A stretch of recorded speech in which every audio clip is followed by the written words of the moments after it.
Not quite live, are we? Still waiting. No, not yet. I have the YouTube opened up in a separate window so I can see when it's live. Just a heads up before we start that Backgammon made Jin in the chat. He's a friend of mine, but he's like a 16-year-old kid. he makes some immature comments at times. Just oh yeah, we can. Don't pay too much attention.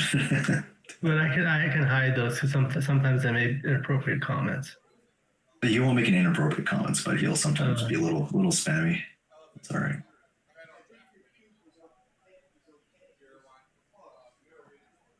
Don't many of your videos include Paris Dorn? He's probably it's I have some videos on that channel. Okay. We kind of share a channel, yeah. Oh, okay. Yeah. That's good. Oh, that's the one you sent me. Right, yeah.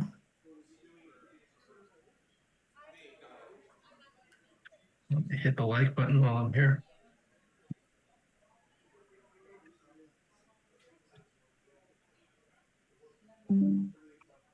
Okay. It's coming up.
When we start, I'll just make some introductions, thanking the organizers and so forth.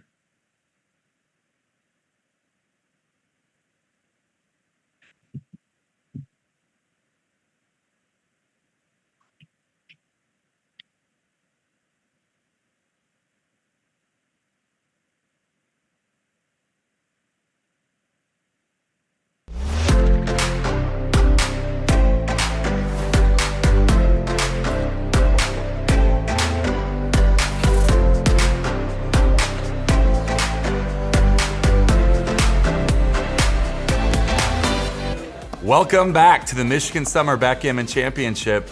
It's day 3, Friday. Today we start the main events. But first, let's talk about what happened yesterday. In the Masters Jackpot, we're down to our 4 finalists.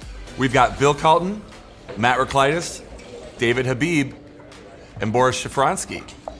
In the Amateur Jackpot, we're down to 3 players. April Messick is going to play Felix Goikman in the semifinals. And the winner of that will meet David Smith in the finals. In doubles with 32 teams, we have Michael Fujita and Justin Cutler, Michael Sakrajik and Mick Sakrajik, Jason Lee and Chuck Bauer, Tracy Parent and Bill Carlton. These are our 4 finalist teams. They'll play off to a winner. In the limited doubles, we have our winner. The winning team, Tony Maderick and Ann Major. Runner-up, Michael Giordano and Rhonda Monroe. All right, I'm off to start the main event. You can catch all the action on YouTube at the U.S. Backgammon Federation channel. Thank you to Backgammon.com, our streaming sponsor, and we hope to see you next year at the 2027 Michigan Summer Backgammon Championship. People are playing. Right, but I was saying that the view count on stream 2. Yeah, that's because they have the remote commentary. All right. Looks like we are live. Hello and welcome to everyone to the 2026 Michigan Summer Championships. Happy 4th of July. My name is Alex Asagian. It's a pleasure to be here with my friend Paris Dorn. Hello, Paris. Yeah, hello everyone. This is my first appearance on USBGF. I'm happy to be here. Yeah, I'm just another one of those chess players turned backgammon players. And I'm excited to commentate here with Alex. That's right. Just a few announcements. I want to thank a number of people, Ben Friesen and his team, for running this tournament, the USBGF and the ABT for sanctioning this tournament, Backgammon.com for sponsorship. I want to wish my good friend Jason Lee a happy birthday. It's his birthday, born on the 4th of July. So we will be commentating a match from the third round of the consolation bracket, with Steve Sachs playing the white checkers at the top, Carol Joy Cole playing the pink or red checkers at the bottom, bearing off to the left. Now, I don't know if you know, Paris, but these are both Hall of Famers. Steve Sachs is one of the best players in the world, and Carol actually ran this very tournament for about 50 years before she retired a year or two ago. Yeah, that's obviously very impressive. I've only ever heard of Steve. I've never heard of Carol. Maybe she's more of a local figure, but she's a national figure. She's been doing this for a long time. She's not like a grandmaster level, but she's been in the scene. She sells all sorts of equipment, paraphernalia, dice, and so forth for many years. Does she own a web shop? Yeah, it's I think it's Backgammon a la carte. So I just put this question in the chat. Who do you think will win this match, Steve or Carol? So go ahead and let us know in the chat. Looks like they will be using a baffle box, which I personally prefer because it makes things go faster. And the ZMF LED clock will be on the left, and the scoreboard will be to the far left. They're playing a 9-point match. The brackets are available online. Let me see if I can put the link here. Let me see if I can add that. There we go. So I added the links to the link to the brackets so you can see that.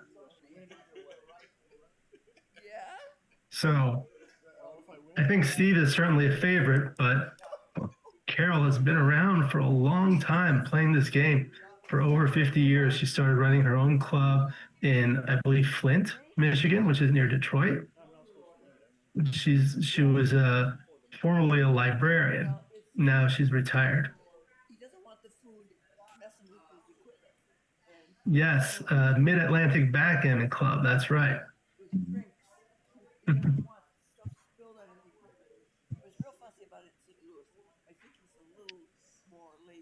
So have you played in a USBGF tournament or an ABT tournament, Paris?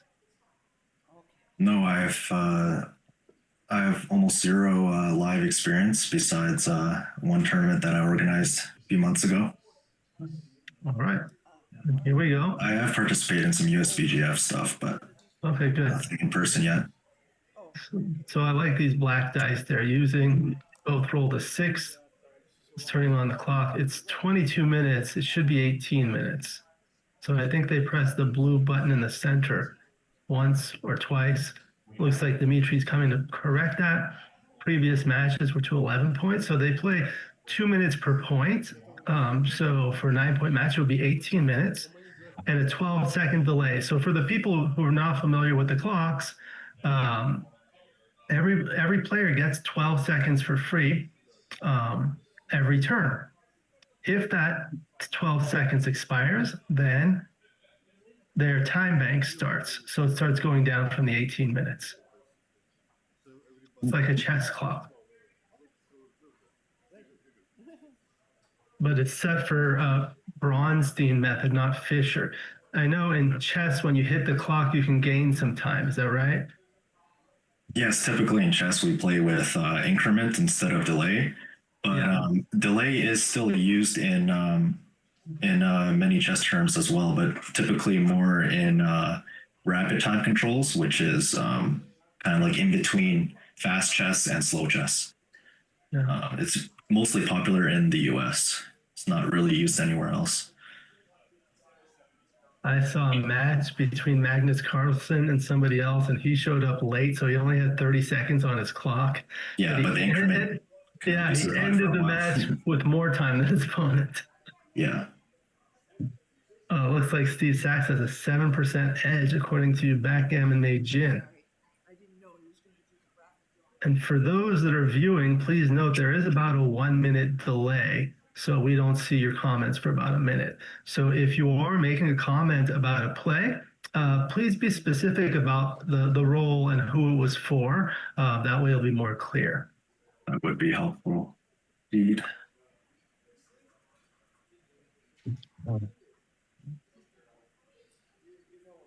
And are you familiar with backgammon.com, Paris? I have heard of it, yes. I played a few casual games on there when it first came out, I think. Yeah. I'm not too familiar beyond that. So basically, they want to create a backgammon online community, and they basically want to be the chess.com of backgammon. Yeah, based on the branding, I can tell. Yeah. Yeah. And then so that's new. Another thing that's new is just came out with a software called Backgammon Sage. Have you seen that one? Yes, I wasn't quite sure if backgammon.com was behind it. That's interesting. It's separate, but his is basically a software similar to XG. But so XG has been around for a long time, maybe 15 years or so. Unfortunately, there haven't been any updates in maybe 10 years or so. So there was a new owner who purchased it, Travis Kalanick, about a year ago. And recently he named a CEO, but there hasn't been much progress in terms of making the bot better or anything like that. So Mark Higgins created Backgammon Sage. So it has a lot of features. The strength of the bot is about the same, almost exactly the same as XG, but it has a lot of new features and updated features like a blunder database. So you can quiz yourself on your blunders. You can do a lot more things. They have, like, he added the dice distribution, the expanded one that I've created, so you can just see that directly. There's also an AI feature where it'll explain things to you, why a play is correct. All right, so Carol rolled a 2, Steve rolled a 1. Here we go. Okay, so it looks like Carol is a slaughter. That's nice to see. Yeah. 4-3. Now with this, it's correct to bring both up against the 2-1. But this is close. Against the 4-1, you do this. 5-3. We'll come in high and keep fighting for the 5-point, of course. Yeah. Backgammon Main Gin says Magnus does that on purpose to get in their head. That's funny. Double 2. All right, how do you play this? Well, you should probably hit the slot on the 5-point. Oh, you can. It's a double 2. Oh, you mean on her 5-point? Yeah. Okay, yeah. So far, so simple.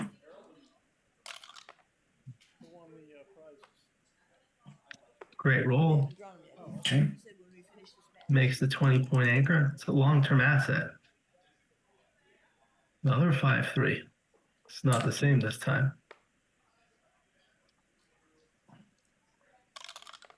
Steve would like a double 3. Or 2. Okay, this is the first interesting decision, perhaps. Okay, so you unstacks 6-point. Yeah. 2-1. Now she can hit twice. But should she? Yeah, I don't love hitting behind an anchor. You could do the quad split in the back. Oh, yeah. Is an option. Not sure I would safety that blot because Creates I like having 5 checkers on the mid when I have so much to do with the outfield presence. All right, so both players have 4 checkers back. If you've ever watched Carol, she rolls the dice like it's a bowling ball. Backgammon Made Gin says Sage isn't good, right? Well, It has a lot of good features, and he's ironing out the tweaks. He's tweaking out the minor things. Okay, yeah, so she makes the 18-point anchor. Looks completely fine to me. Might break the 21 here. What do you think? The 5-1. Yeah, so I think I mean, one option is to slot the 5-point and see what 5 you can play after that. Um, yeah, that's an interesting one. I see no issues with a move like this, though, because, of course, you don't want to be stuck on those 2 anchors this early on. So double 6 is a great roll, brings 2 out and makes the bar point. Yeah.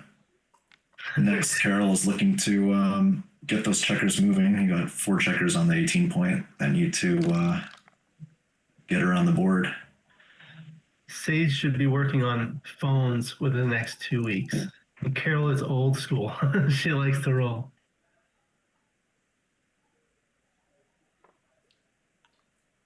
Bit of an awkward 6-1, but plays just fine for now. Yeah. 5-3, I would just bring that 5 out. Probably the straight midpoint. This looks. Yeah, exactly. Looks right. Well, oops. Double 3. This is helpful. Okay, now the question is, after making that 10-point, she wants to probably get those back checkers moving, right? Yeah, I think so. Or she could have made the 3-point. Yeah. Yeah, with Sage, everything is online. So you'll see the rollouts are like 10 times faster.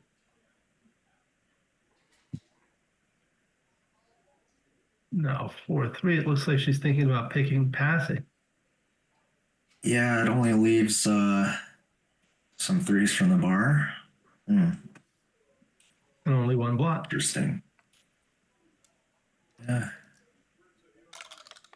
It's not. I guess it's not too costly to get hit. You always have that 18-point.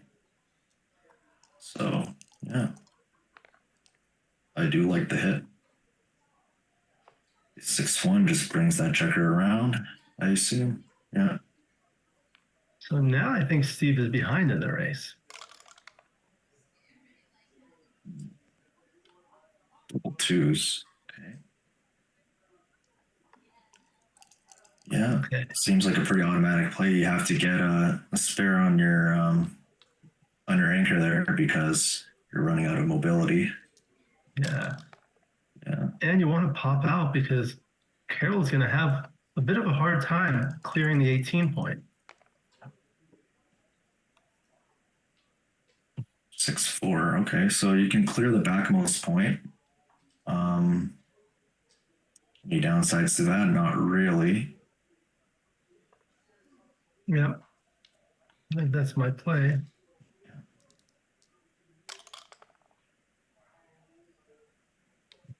Right. So he keeps that for additional contact. Double 5. Great roll. That roll is the nuts for sure. Kit Woolsey calls that the eventual doubles. If you wait long enough, eventually you'll get a double. So now it's the race. 199 for pink. Yeah. 1. What's this?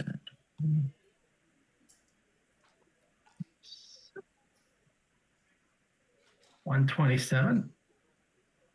She's up by a lot. I think this is a clear pass.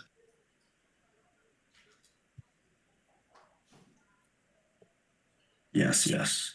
Yeah. So for the novice players, when you reduce the contact and you're up by a lot in the race, it's like in these types of positions, it's a double and a big pass because Steve doesn't have racing equity.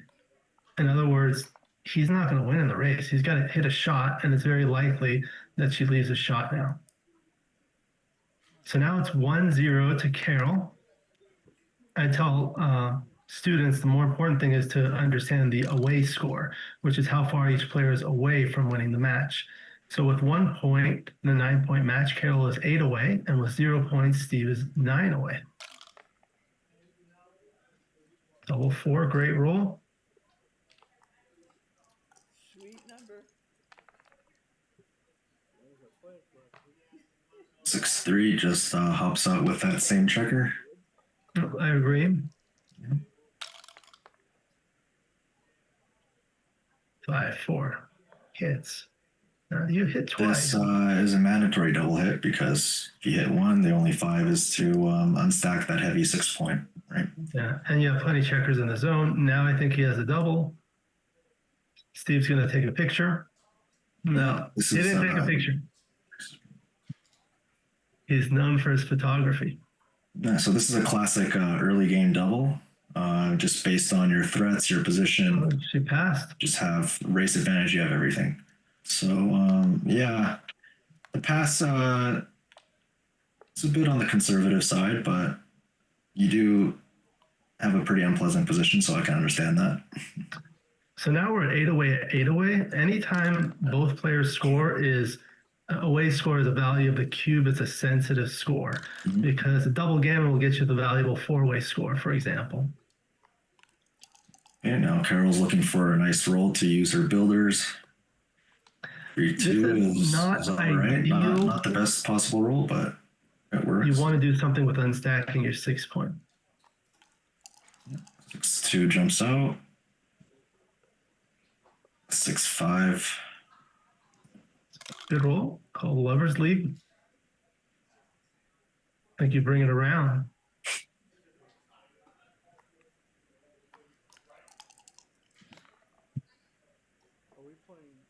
Another double 6.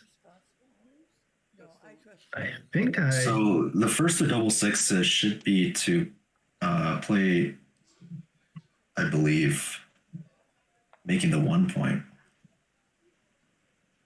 And then you can figure out what to do for the last 2. I think I played 13-1 twice. Yeah. I mean, I can see making the 1 and 2. Yeah, it's a little too committal, I feel. That type of structure, especially leaving the fly shots.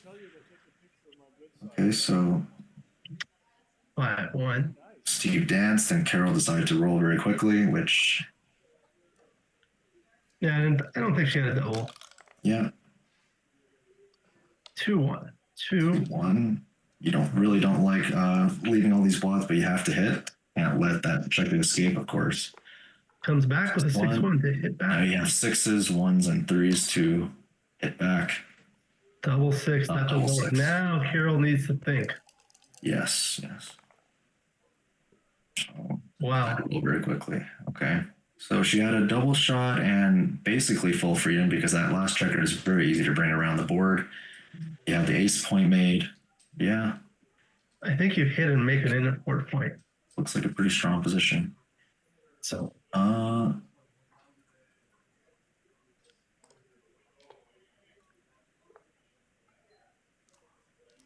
That's an interesting play. She decides to play 8-2. Oh, I guess it was a genius play, right? Now she's playing on. This was perfect. She might even consider playing 13-9 to bring builders for the lower interboard points. Like that, she would have had an extra builder. Of course, this is still rushing position. 4-3 is great. Wow. Great roll. Yeah.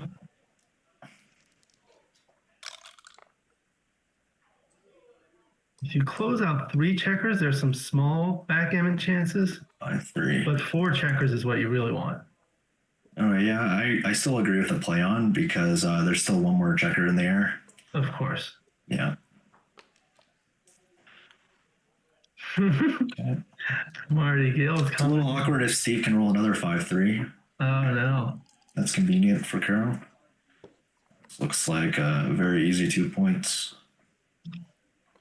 So had she doubled at some point when it was still a take, she'd be looking to win 4 points and get halfway home. I do believe Steve had a take in that one position when he danced with the 6-1.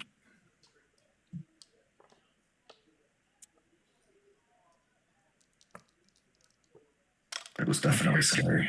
Carol will have some awkward rolls. Ooh. 6-3, 5-3, 6-4. 6-1 is absolutely perfect. Oh. I would have taken double 3s, but that's fine. 6-1, 5-1, 6-3, 5-3. 4-1 is not good. Double Oh, this is one. interesting. There's a lot of ways to play this. She goes for the super aggressive option immediately. Yeah. Yeah. Is she going for a backgammon? I suppose. I don't know, but it's not that dangerous doing this. Not a lot of downside. Yeah. There were quite a few other options to consider. Yeah, like bearing off. Now she's looking. Now the backgammon is not that valuable at this score of 8 away because it takes you to the 5 away score. Yes. You really want to be even away. It's also unlikely because Carol has had 7 checkers off there. 7 checkers remaining to bear off. Still possible. If he rolls an ace next and she rolls a double. Yeah. Steve's trying to avoid any ace. Okay, he gets him out.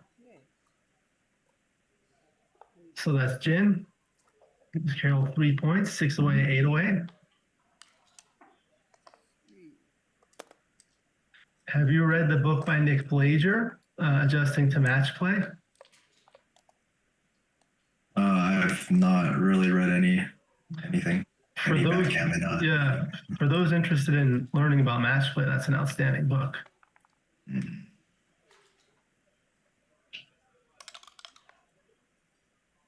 Yeah, I'm a big fan of Nick's commentary as well. Yeah, he's sort of retired almost now. Oh, really? He has a family.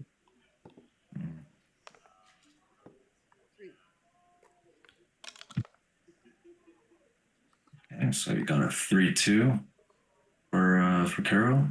So Carol's leading the match. She just wants to play to build an anchor early on. So she splits the back checker. 6-5 will run. Okay. 4-3. Okay. Reminder to everyone, please hit that like button.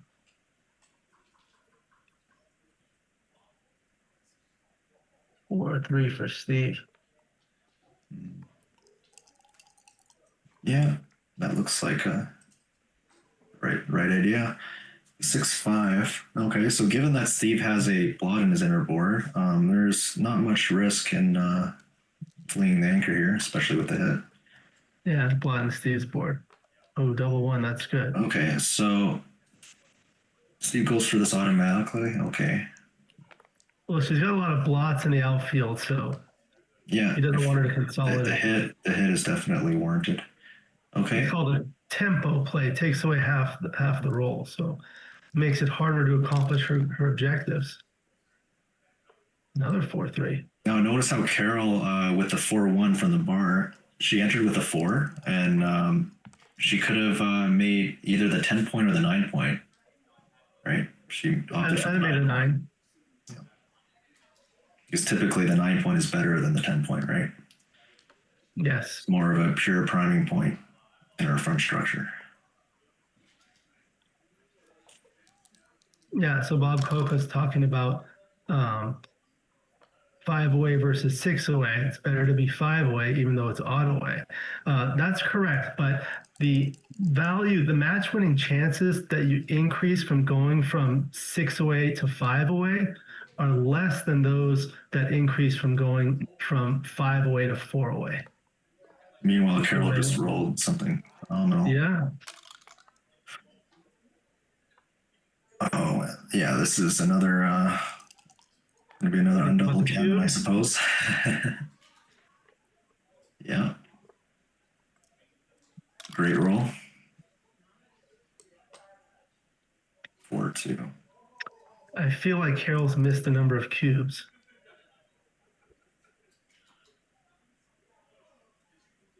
Well, she did roll the double 5s, right? On the bar. Oh, yeah, but also in the previous games. Yeah, okay. I thought you meant this game. This game, I'm not sure I saw anything. Okay, so... All right, so Carol wasn't... She's not able to attack there. These moves are going by pretty quickly. But yeah, this looks like a playable game for White for the time being. That cost them a lot of time. I would probably just keep rolling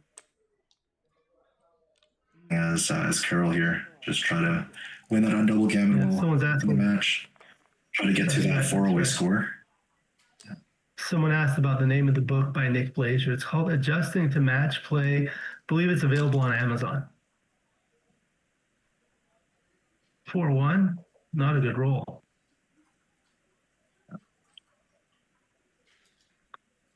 That 21 and 18 don't really work well together for Steve.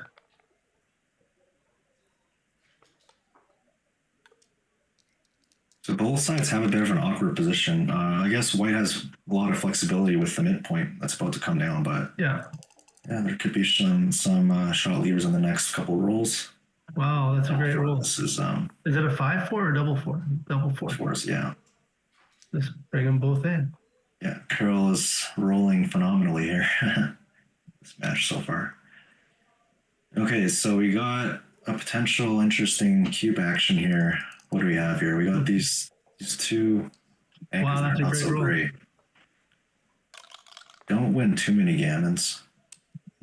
Give me just a moment.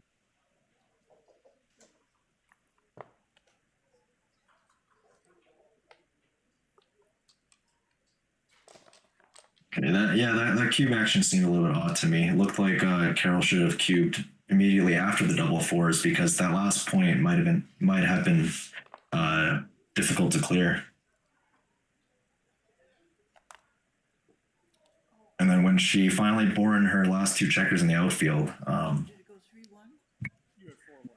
there were pretty much no bad rolls, right? Yeah, I stepped away for a moment. So it looked like Carol won a single point there. Yeah, she decided to cash a position where she was like over 95% to win. Oh, okay. Yeah. So Steven Sukov is asking in the chat what happened to Dan Rivera. Backgammon is beautiful. I understand he's moving to Portugal. There's a lot going on right now.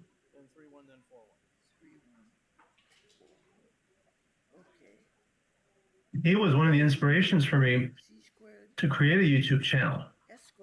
And making so many videos gets tiring after a while.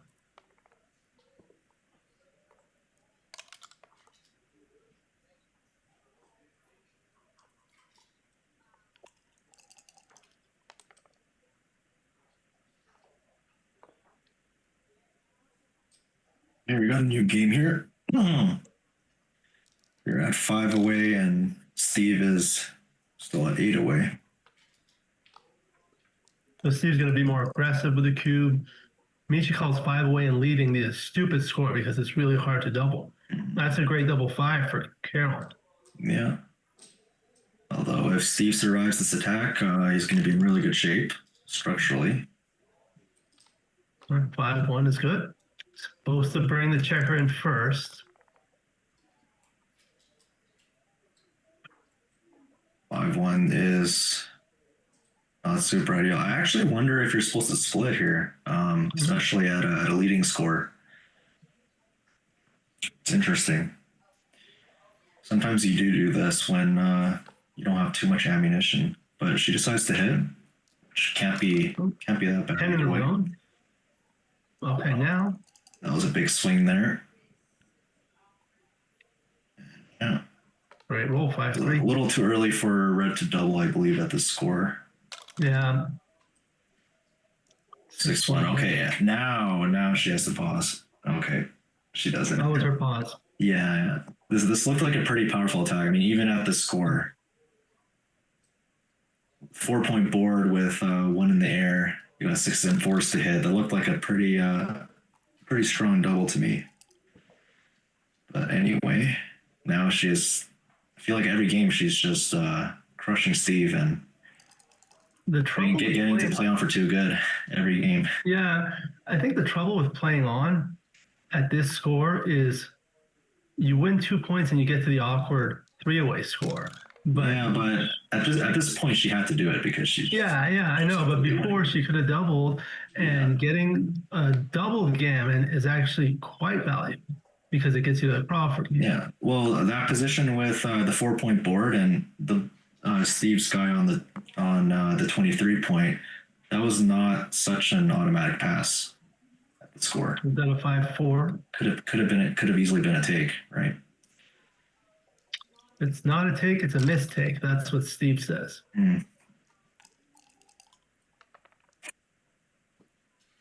6-4. Ooh, can't touch the back checker. Not the best.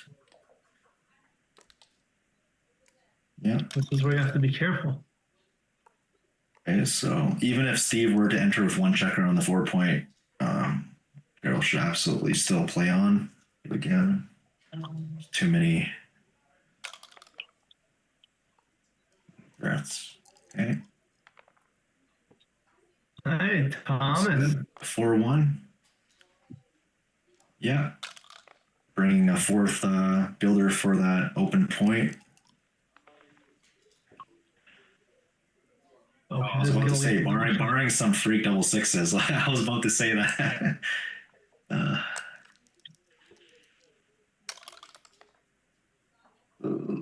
Wow. Oh, wow. That's a great roll for Steve. Now Carol's in a lot of trouble because she can easily dance here and then have 2 checkers sent back and be faced with a difficult cube decision. What do we got here? Double 2, there's a glare. It's a double 2. That's a horrible shot. Wow. And yeah, this has to be a strong double. He's got to take a picture. Or maybe not. He always takes pictures. Let me see here.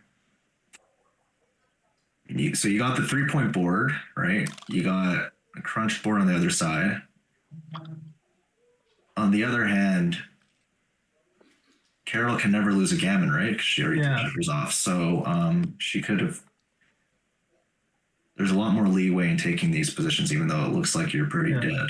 And she has a huge race lead. It's really easy to slime that back checker out. Yeah. Okay. So now it's definitely no longer double. Right. So you're able to safety that blot. 6-5. Okay. Only 6. Does not come around the corner, unfortunately. You can't. When you have 2 numbers and you can only play one of them, you must play the larger one.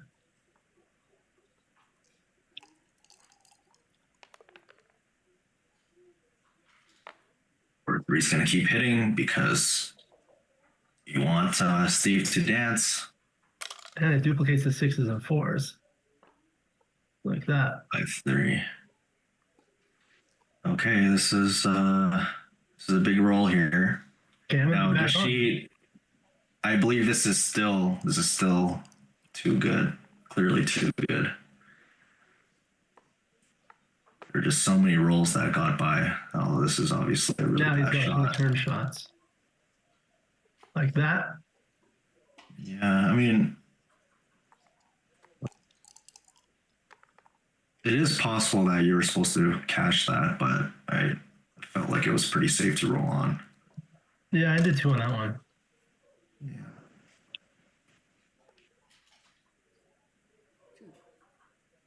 4. 4-2. Now, is Steve going to slot the bar, or is he going to move one of his I think he's checkers looking that are clumped up? like he's looking for big doubles that'll do something good. So right now, double 6 will make it 3-point. Okay. 3-1 has to enter high. Okay. 2s, 3s, and 6s will hit. There you go. Perfect. Now, if Steve makes a 5 prime, he might have something. He's doubling now anyway. Looks like Steve has these reference positions memorized by heart. It's not so obvious yet, but yeah, with a lot of rolls to make either the 8-point or the 7-point, it looks pretty hopeless. So I'm not sure it was a pass because she's so far ahead in the race. Yeah, especially at the score too. But I think he knows his opponent and he knows she'll pass, so send it early. Mm-hmm. Yeah, I noticed that people do that in live backgammon a lot. When you know your opponents, you can gain a lot. Especially with a quick cube, right? You send it right away as though it's like such an obvious double and a pass or whatever. Yeah, I had a position one time. It was like a 250, too good to double, and he still took. So that's when you win a huge amount of equity. Yeah. Great roll for Steve. So you see how Steve has the 18 point while Carol has made the 5 point. Michi calls that the Phoenix point because the 5 point is not as valuable when you have an anchor ahead of it. Mm-hmm. No, that's the Phoenix point. He also has the Kirin point. Now Michi has to make a term for the 18-point anchor when the opponent has the 4 point. What is that called? Well, it's like when you have the 20 point, when the opponent has the 4 point, that's the Kirin point. Yeah. The idea is you have an anchor in front of a blocking point. He also has another name for the 18 point, I'll tell you in a moment. 6-3 for Steve. There should be a name for the 2 point when the opponent has a blitzing structure with the ace point made. That would be a nice one. Yeah. Yeah. Come up with a name, Paris. Paris point. Not really that type of guy, but not too creative. Okay. Now, so we got a 6-4 here for is that Carol's roll? I believe it is, yeah. So obviously you can hit with the 4, but the 6 is pretty nasty, right? You really don't want to flee the anchor because there's lots of return hits. Yeah. So is there an alternative to hitting and slotting a 3 point? It's hard to find one, right? Yeah, this leaves a double block. Yeah, you don't. On the other hand, the 11 point is not that useful, right? So maybe that could have been right. Okay, so 6-2. Again, we got these awkward 6s. Yeah. What's the best he can do here? I guess he can make the 3 point. Yeah. You do have to leave some sort of shot, so might as well strengthen the board. You're not too afraid of getting hit. You can easily pop back in on the 20 point there. She's trying to minimize shots. Yeah, but you don't, especially this early in the game, you don't really need to worry too much about that. It's better to make a point right away.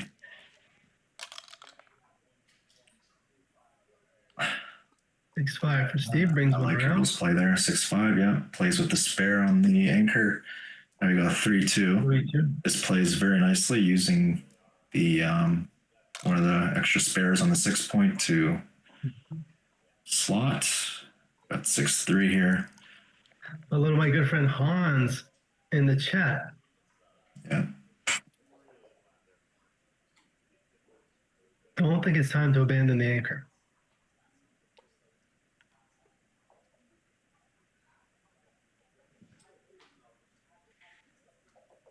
Yeah, 6-1 just has to do this, and you can do anything. You can play. I want to do that. That is unnecessary. I would play 5-4. Yeah, that's interesting because it brings more numbers from the midpoint, for example, to cover, or bad numbers from the other side, like threes will cover. Usually not much of a big difference, but these technical plays do add up and lost equity over time, right? So I like that play. We got a 5-4 here. Is that a 5-4? Looks like it. Looks like you might want to get off the anchor, although what is the race like? It might be down. Right. Even if you're down like a little bit in the race, it's always good to mobilize the back checkers in the outfield. I think Steve's happy she made the ace point. Yeah. Now, if she does do a double falcon sort of play with 2 checkers out in the outfield, then the board is a lot stronger. Now, of course, red should not run from the anchor. A lot of newer players would want to do that because it just runs a back checker safely, but it's really not safe because 2s and 3s will hit, and that would be quite annoying. Okay, so it does look like white is up in the race. Am I mistaken on that?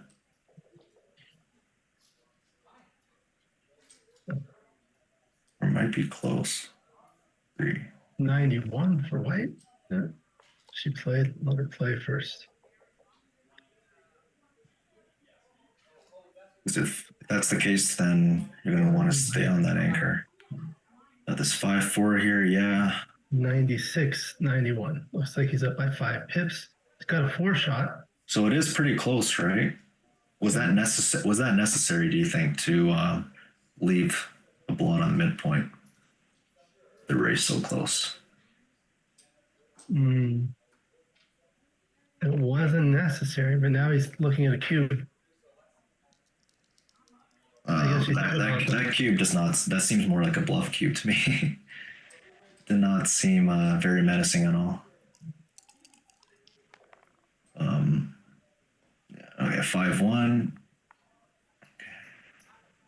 A bluff double is when you have a threatening position, but it's still a take, but it's so threatening it induces a pass. Okay, you got this 5-4. This is nice. Steve wanted to roll like that because he does not want to leave direct shots from almost needed the 6-5. Yeah, so of course you just have to bury 2 of those checkers there. Can't do much else. I agree. Sometimes you can actually come up with one guy. That is definitely a play that you should not dismiss automatically, like playing one of the 6s in and then 4 out, just maximizing contact.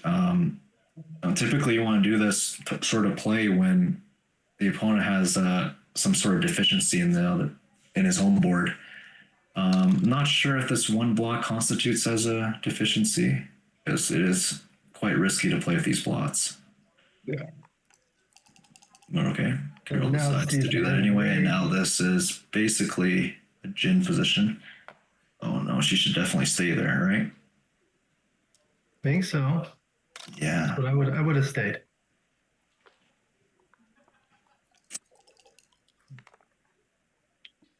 Oh. I was gonna say Steve's a big favorite. Now it's close. What a phenomenal comeback. It's like 1 pip difference, but Steve is on roll. So now Steve's ahead by 10 pips. Yeah.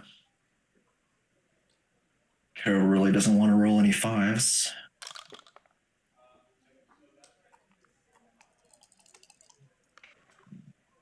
It's going to be a while before we see any potential recubes. Steve is still comfortably ahead here.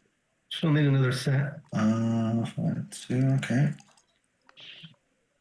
It's almost a symmetrical position. Just got an extra checker on the 6 point for Carol. Okay, double 2s. I might have brought 2 to the 2 point and barely. Yes, I believe that has to be correct.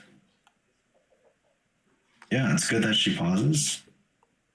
Yeah. There's the last one. Yeah, this is how you should approach doubles. You should always look for the obvious ones first, and then you have a decision for the last few, then you can take your time. Okay. Carol's still behind here. 6-3 is great. Great shot.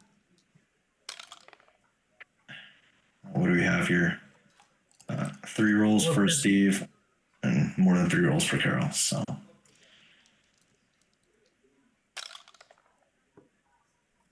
she's going to need a set. Or Steve's roll 2-1. yeah, 2-1 would be very funny here. 2-1 would be a redouble pass. So that's almost gin. Okay. 6 rolls. 1 out of 6 here. 5-4 doesn't get it. No dice. So Steve gets 2 points. Going to 5-way, 5-way. So I'm very familiar with this score because in our local tournaments we usually play 5-point matches. Yeah, this is also my specialty because I've spent vast majority of my backgammon practice in 5-point matches. I have recently started playing longer matches, but I've have a lot of experience in this. So for the viewers in a 5-point match, 5-way, 5-way, it's an interesting score because you can send initial cubes more aggressively than money in gammonish positions. However, non-gammonish positions, it's the opposite. Mm-hmm. Because a double gammon gets you to the nice Crawford score, whereas the undouble gammon gets you, or 2 points gets you to 3-away, which is an awkward score. Yeah. Definitely an adjustment you should be aware of if you want to be a strong match game player. for example, if you're in a long race and you're in a 5-point match, typically you can take up to 11 or 12 pips down in a long race, whereas in a normal score, being down that many pips would be a pass. That's some other scores. Right. Yeah. 6-4 is just simply the best possible response to 2-1. Double three is nice great. When that happens. Double three is, okay, how do you play this? Okay. So Steve opts to build the board quickly. I make the bar point here. Yeah. Yeah, you should definitely make the bar point. A lot of newer players would just play super safe, bring that one blot in the outfield down to the 8-point and play an ace from the back. But that is simply too stiff and inflexible early on in the game. Okay, 4-2. Splits off the back. That's good. Great roll. Yeah.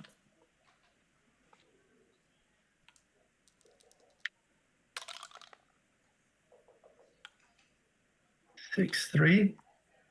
There you got. She's looking. Yeah, very, very good that she paused there. That's a double hit. But yeah, I do believe it was still early to double. Now she might have something. Oh yes, this is 100% a worthwhile cube. That's just so many shots, right? So many checkers behind the prime. Yeah.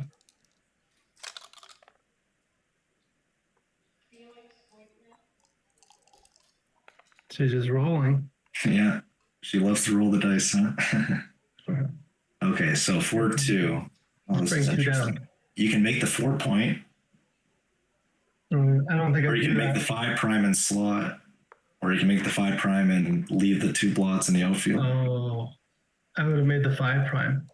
Yeah, would he have played the 2 down, 13-11?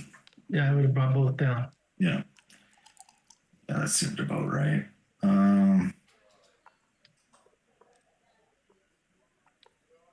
That was 4-3. How do you play this?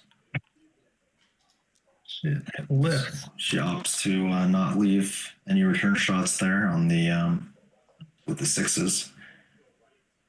What do you do now? Steve's position is like 13, really, really ugly here. I mean, he's got the 5-point, but he's got 6 checkers behind this massive prime. No outfield presence, really. 4-2 for Carol. Yeah, I would probably just pick up that blot.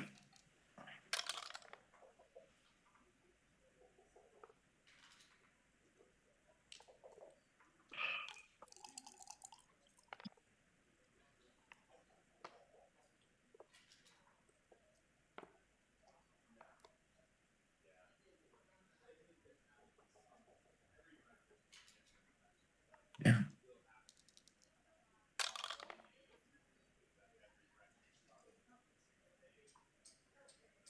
Now 2-1 for Steve.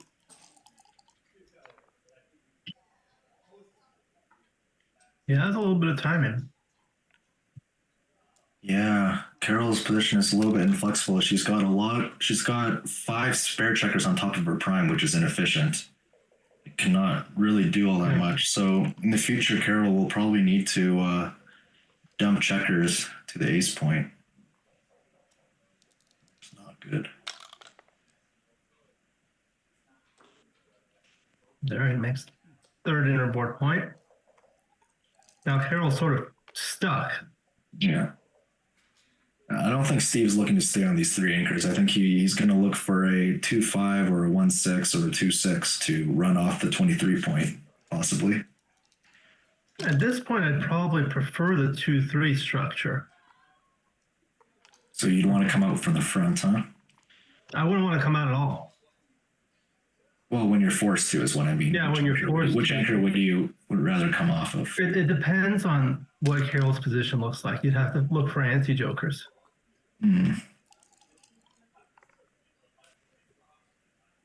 See, there's the 5 that's forced. And the 4. I thought that was a double 5s at first. That would have been disastrous. It's also forced. It's completely forced. Now he's got a triple shot. 4s and 2s are duplicated to hit and cover. Wow. 1, 2. Come out. Probably step up from the back. Yeah, there is some contact value there staying there, but I think you want to prioritize mobility so that you can maintain those other 2 anchors for longer. Yeah, this looks this is pretty bad for Carol. She's already faced with the difficult decision. She passes. Okay. Apparently not difficult for her. Now Steve takes the point to go to 4-way, 5-way.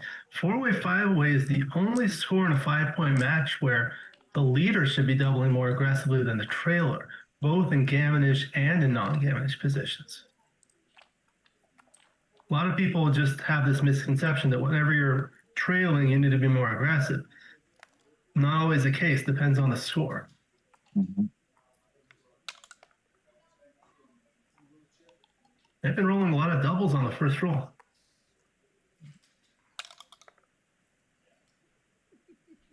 Keep doing it. This is going to go on forever if they do I that. have a friend I play with quite often in live, just for practice, and whenever we roll doubles twice in a row, we always laugh about it. Oh.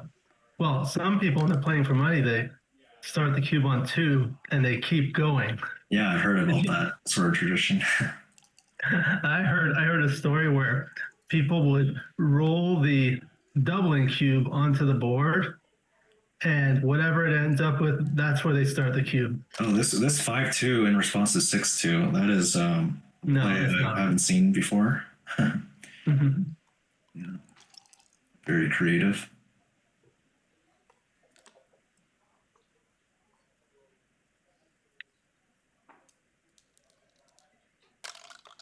You know what that play is slotting the 4-point? You know what that play reminds me of? It reminds me of an opening I like. You can't. It's not always great at all match scores, but if your opponent opens with 6-3 and you roll a 3-2, I like splitting and slotting the 4-point. Yeah, that's a close That's a very option. fun opening I like. But I just got reminded of that because there's not many openings where you slot the 4-point on the second roll. Steve has a good position now. Yeah. And Carol has an awkward position. So even though Steve doesn't have any interboard points made yet, problem with Carol's position is she has 4 checkers on the 3-point, Yeah, that's which is not just it. a huge eyesore. 3-2. Okay. Plus, it's very difficult to split your black checkers because look at all this Yeah. firepower. Uh-oh. She's gonna have to do it anyway because I think I think she this one does have a stronger board and she needs to get out of there. Well, not a, yeah, I guess it didn't induce a double, but would have considered it. Yeah, well, if you build 1 point and she enters poorly, then it would be. I feel like it would be more efficient. Like here, this is very efficient, right? Like Yeah, there's look at no what other happened. blots that you can play 2 safely, but this would be a more efficient double. Maybe Steve knows that Carol takes deep, so he's waiting a little bit longer. Yeah, And sometimes he does this, some Hollywood. reverse psychology this time. like thinking about it, and it makes the opponent think that he's thinking whether it's a double or no double, whereas he may be thinking if it's too good or a cash. Yeah, so this is a clear double. It's just he's taking his time here too. I guess he's going to want to take. Oh, he decides it's a no double. Interesting. Well, now that he I has would a have thought double, that's yeah, a pretty strong position, but he can make the 2 points or he can clear the 18 point. yeah, clearing the 18 point is pretty nice because the 4s to hit would also possibly want to anchor. And you kind of just get it over with. If you don't hit, then you win the game via the cube, right? You're able to get away with it. He's looking to attack. So he's going for the blitzing play, even though he's not turned the cube yet.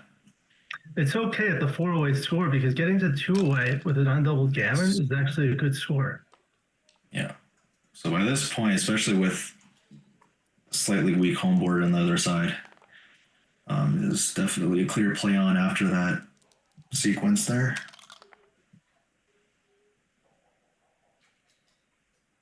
Okay, you got a 6-1. Now, in contrast, when you are at 5 away, you don't get the same benefit as when you're at 4 away, when you win 2 points. Because it gets you to the awkward 3-away score rather than the valuable. Oh, 2-1 is one of the worst. Doesn't do anything. But on the bright side, Steve just made his 8-point just in case Errol were to enter quickly. So it's pretty safe to run off the anchor here. 4-3 is going to hit and do that, sure. We could split the 8-point, but I'm sure both plays He's are got 17 fine. Numbers now. Yeah. Okay, now I think you might want to possibly look at clearing the 6-point. It's pretty thematic here to not leave any shots when you're in the end stage of a blitz like this. You could break this point. Oh, okay. I think the correct play there was to break the 6-point. I don't know. I would have done something like this. All right, so now, as long as he doesn't hit, he has very high gammon chances unless she comes in with a quick double 6.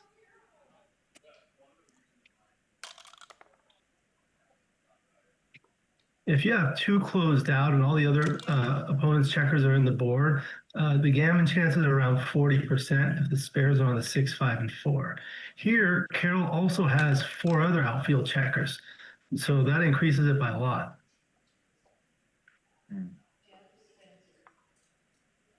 We're noticing a bit of a pattern in this match. I've got a lot of conservative cube action, I would say, and a lot of play-ons. Pretty interesting. All right, that helps Carol.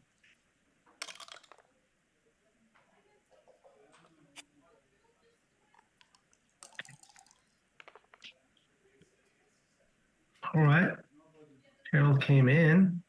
That's a start. Yeah, there are some outside chances to save this. You're gonna need to roll big though. Yeah. So now she wants to get crossovers, meaning crossing a checker from one quadrant to another. I like that play because now you have 4s, 2s, and 6s, something quadrant here to cross over. You want to diversify your numbers to get an efficient crossover. So those are 3s here.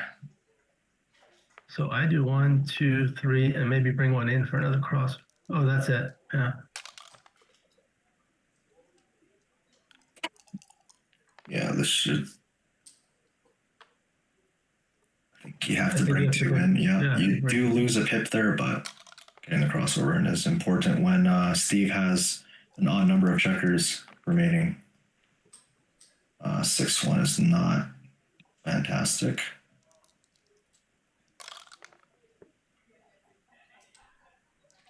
Okay, it's very close. That's a great roll. Yeah.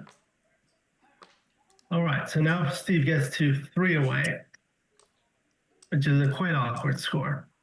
The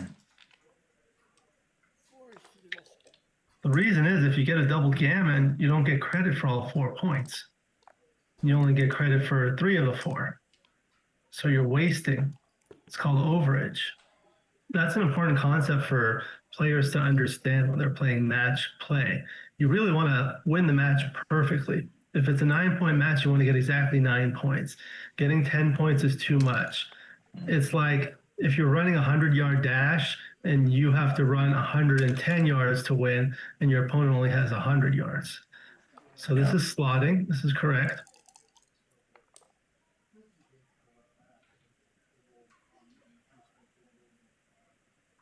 You can make the bar point. Yeah. This one stacks. I actually saw a mistake in the recent UBC Stockholm finals where I believe Sebastian Wilkinson, he made a mistake in one of these early rolls. Not this exact 6-3 after the 4-3, but he made the inferior point.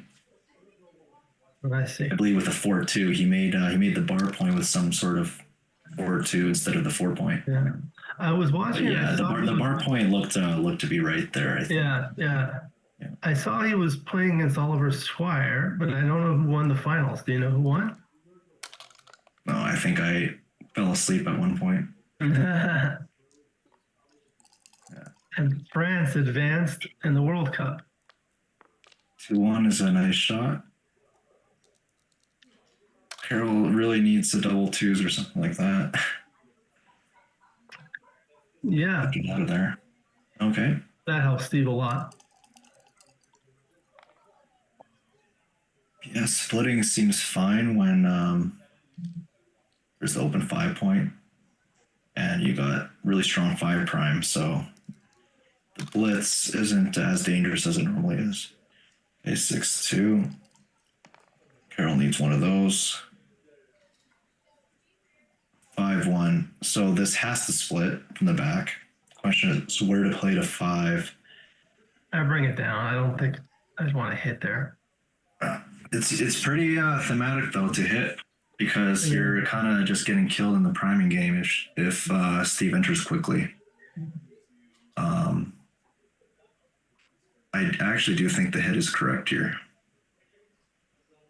You need to buy yourself time to roll 2s and 1s.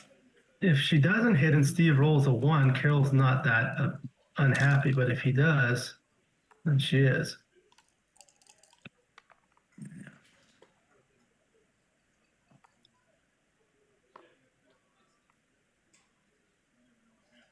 This position is getting uglier and uglier. Now, even though Steve is leading the match 3 away, 5 away, he does have to look for cubes soon because it's getting pretty close. It was getting pretty close. Now it may be too good. Yeah, now. Steve was on the bar, so I don't think he had a cube there, but here, yeah, this is clearly too good. There's no way that Carroll can get back in this game. Really. She needs like a double 1s, then double 6s. So he doesn't hit, so she can't get the second anchor. And he's trying to force her to crunch. Yeah. Definitely should not run from the back. That just opens up your position to getting gammoned. Now, what Carroll wants is either like a double 2-1 to make the advanced anchor the more advanced anchor, or double 1s or 2-6 to extricate that back checker that's not doing anything. Bringing builders in. So those spare checkers are very valuable. A spare checker for the novice viewers is a third checker on a point, which you can use to move without breaking the point. Now, I would have probably played 24-23 there, just trying not to get hit. Yeah. The 4 is forced and the 2, yeah, this is just getting pretty ugly now. 6-2.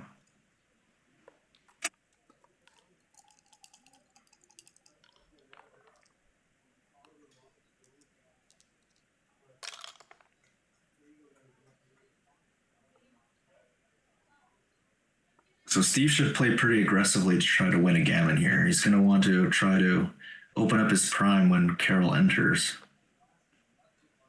Now, one of the things that's important to know about bearing in against a 2-point game or 23-point holding game is you want to do exactly that.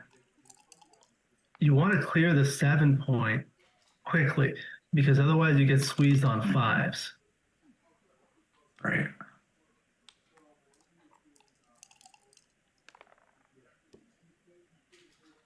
So Steve has kind of lost some timing in the outfield with his extra checkers. So it is going to be a little harder to win the gammon here. So in this position, Steve does have some 5s to play off the 8-point. But you roll things like this. Even though it leaves a shot, you're not really afraid of getting hit there. You're not, but I don't like it that he's stripped on the 6, 5, and 4. That's going to create awkwardness later or inflexibility. Can't come in on a 2-point board. Okay, so Steve should be a little wary of auto rolling. Not quite yet, but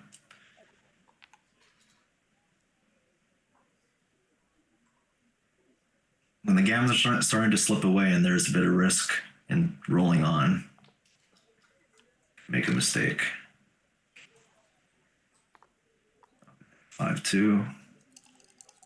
They're also trap plays, though. Yeah, so this might have actually helped in trying to get Carol off her anchor. Now, the way to do this now is if you roll like a 2-1, you want to just immediately clear that point. Yeah, there you go. Double ones is perfect for that. Now, soon five, not quite yet, but soon 5s are going to have to come out. Well, 5-2 will come out. 6s? Yeah, okay. Lots of 5s come out. So it looks like that 6-5 even the shot. Gives them 7s, but 4-3 is duplicated. Yeah, you definitely don't want to leave that extra direct shot. Or the 7's out, I should say. 4-1. It's perfect, of course.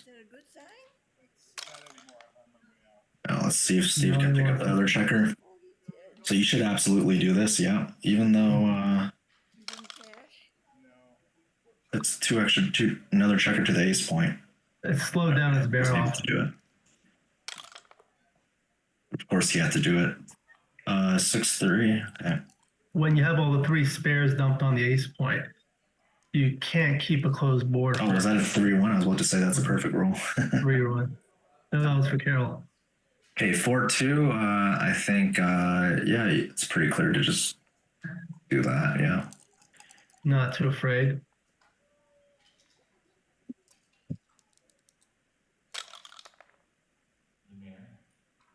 Ooh, that is a great shot. Gets rid of all those useless excess checkers. Here I don't do this. I actually play to the 15 point. You want to spread your checkers. I know it's a crossover, but yeah, in these types of positions, you want to spread things. A 4-1 was bad miss for Steve. Now it looks like Carol is a sizable favorite to save the gammon, right? Steve's going to need some sets like that. Ooh, that's really good. Okay, there's still 5 checkers, though. You jinxed it. 5-1.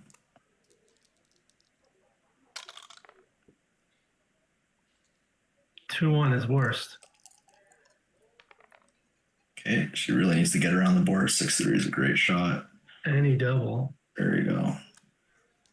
5-3 is the only number that misses. 5-3.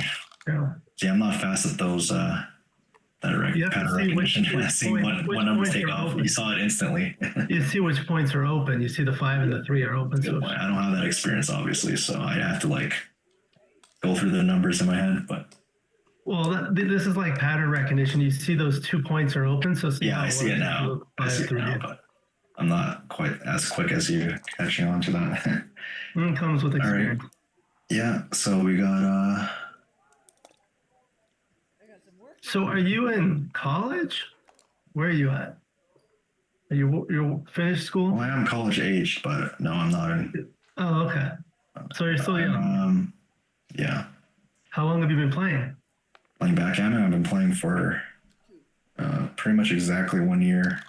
Wow. It's a lot of improvement. Yeah, well, my chess experience helps.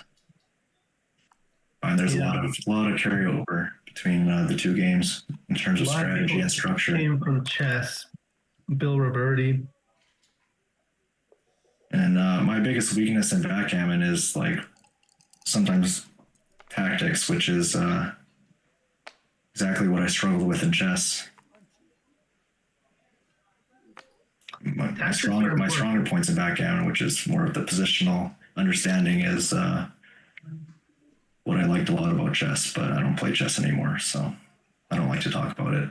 A great roll. So now Steve leads 2 away, 5 away, which is actually pretty good. So this 5-2 is a bit awkward. Stepping up looks completely fine to me. Does he hit there? There you go. Yeah.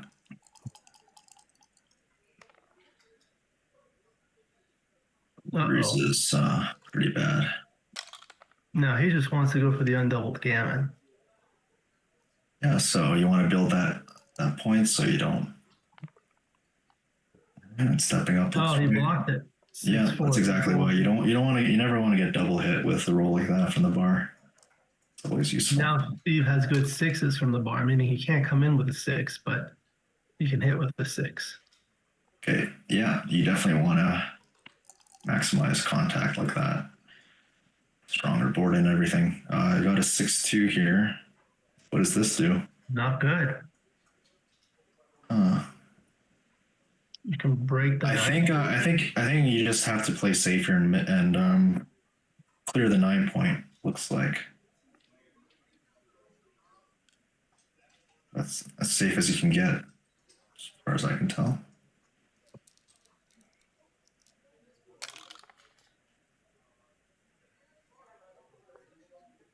Oh, Rain of Brain says that 5-3 actually did take off a checker there. Apparently. Oh, because it was on the 8 point. I didn't notice that. Okay. All right, so Carol dance again on the 3-point board. Now he can make the 5 point. They say if you can make the 5 point, you have to have a really good reason not to. Yeah.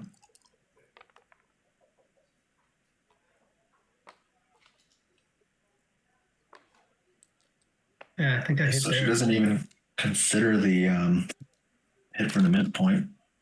I wouldn't either. It breaks the structure. Yeah.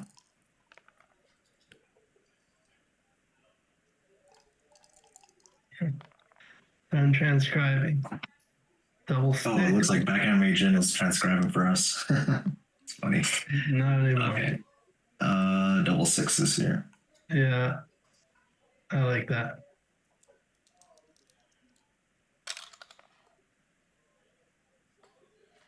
Oh, Wow. what does this do? Yeah, that makes the outfield point. Come in. It's hard to come down because then you'd have 4 checkers there. Yeah. Or to come down with the other one, because if you want to play it safe, you have to dump it to the 3-point. So this is actually a pretty. I guess he has to count the race, right? Whether it's to decide whether it's worth coming off the 20-point. I think he's considering keeping 3 on the 20, playing 15, 10, and 2 of them in. But he's doing this. Yeah, I guess it's not too inflexible to have those spares that it can land on the 6-point and 5-point. Okay, so you got the 4-2. Yeah, this has to just leave something, right? I mean, you can play it safe, but the safe play looks pretty. Well, actually, wait, it's a 4-2.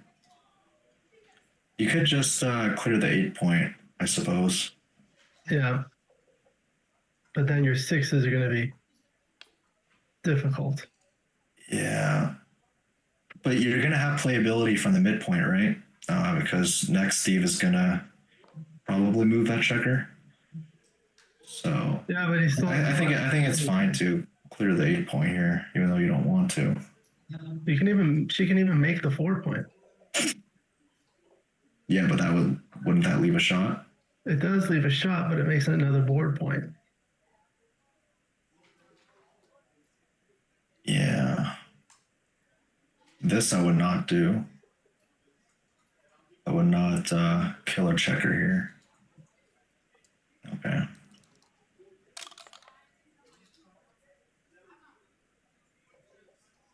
Okay, now that this board is just horrible, you can play as freely as you want. I would probably just play 13-11 and then slot the bar, yeah.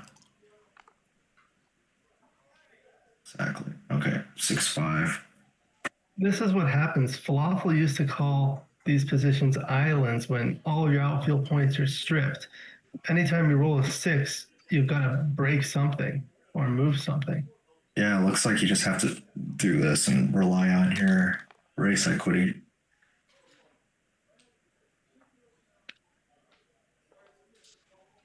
Slot the 2-point and come Hard to in. build a board here. It is. Now I think I just play to the 8. Yeah. He could build a board, but that is Yeah, very bad. committal.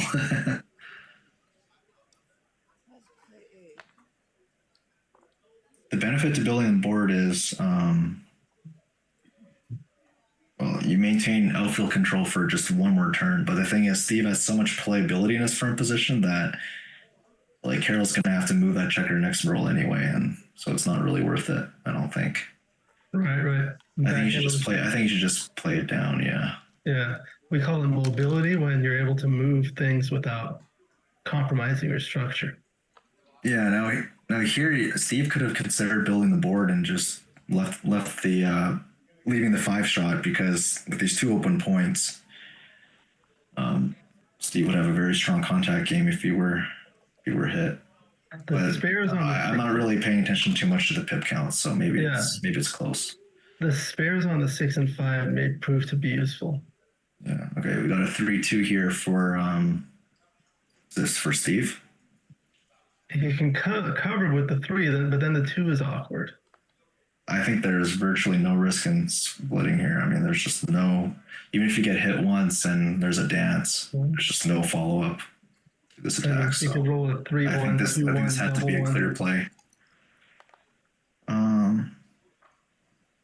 So the 6. And now, yeah, no choice here but to lift one of these guys and hope Steve dances forever. Might have lifted the other one because she's kind of duplicating her 3s. Yeah. See, like that.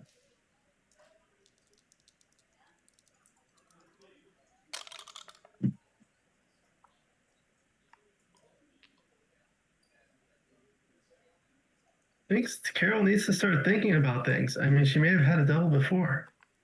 Yeah.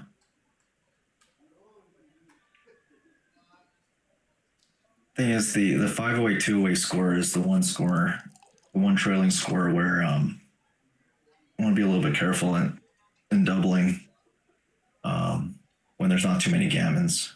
Right. When there are gammons, that's a different story. Yeah, I don't imagine there's too many gammons with the open 6 and 5 points and only 2 checkers in the outfield. Wow. See, like this position would be way more efficient cube, right? Now there's all these hitters and pick and pass. I don't numbers. think I'd leave a blot. Yeah, I think I'd do this. I'm looking for like see like once all the checkers are around, now it's 2, doesn't 5, 2, pick and pass. Yeah. Into hit and continue. So if Steve were to dance here, would this be already a pass? I wonder. I'm not too sure. There you go. And she decides it is. It does feel like even at the score, looks like you can definitely cube this. So now it's the 4-way, 2-way score. This is the most interesting score for me. The reason is you double very aggressively as the trailer, because then your gammons work perfectly to win the match. The opponent's gammons are killed, and the cube is killed. The opponent has no value of cube ownership because he can never redouble. Yeah, this is definitely one of the first concepts I learned when I started playing matches. Exactly this 4-way, 2-way score. It's a big difference between 5-way, 2-way, and 4-way, 2-way, and additionally 3-way, 2-way. Okay.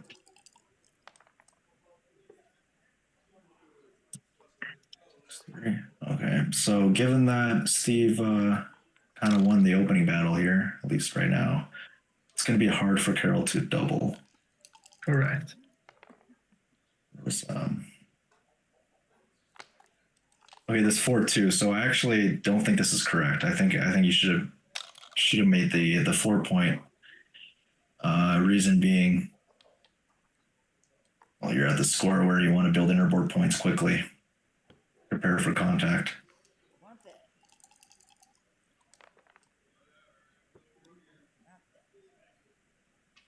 I think you step up with the 2. There you go. Yeah. Now Falafel did play chess. Oh, wow. Great roll for Steve. So now he's trying for an undouble gammon to win the match. Yeah, that was a total joker. Oh, Speaking of oh jokers. wow, that is again the nuts. And it steps up. It's great. Steve still has a 5 prime and 4-point board. Yeah. This I call the push play. Even though there are possibly some market losers in this position, it's still hard to cube with such a strong front structure for Steve. Yeah. This roll plays pretty poorly. What do you do with this? You have to slide over the dilly builder there. Not a great roll. Okay. Oh, he's thinking of hitting or slotting from the back. I think slotting has to be clear now. Yeah, I mean, you don't want to break your nice 4 prime. Plus, your back position is very, very nice and stable. The thing about it is the hit wins more gammons, which puts you out perfectly, unless the cube gets turned. Yeah. I mean, the threat of making the 6 prime is just too strong. Yeah.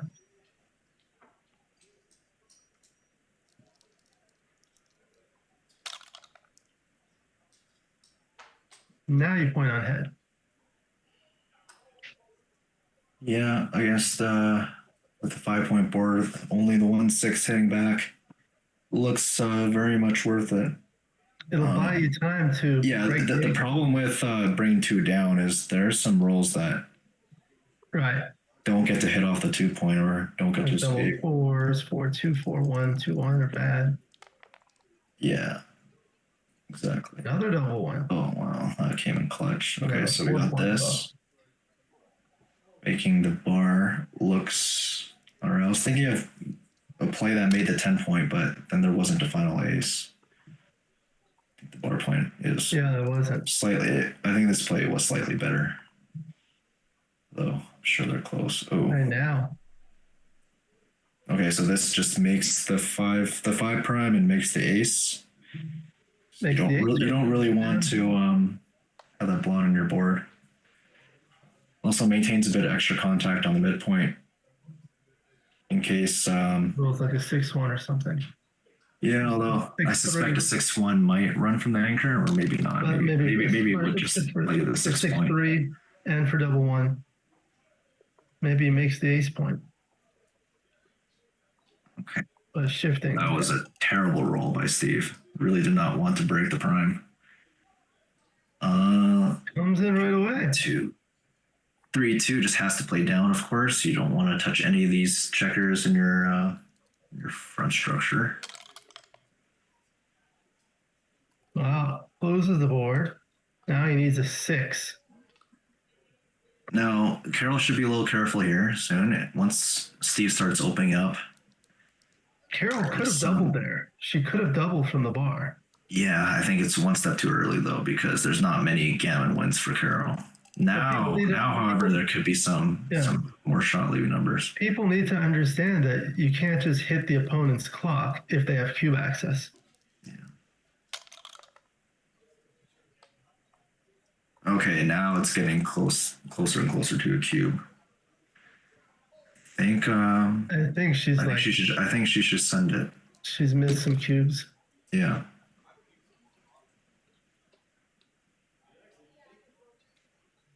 Even if she doesn't win the gammon, she still gets to tie the match score, which is obviously preferable to being to just winning a single point and being 3 away, 2 away.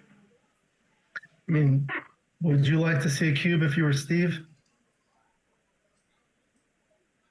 I don't think Carol missed such large cubes because,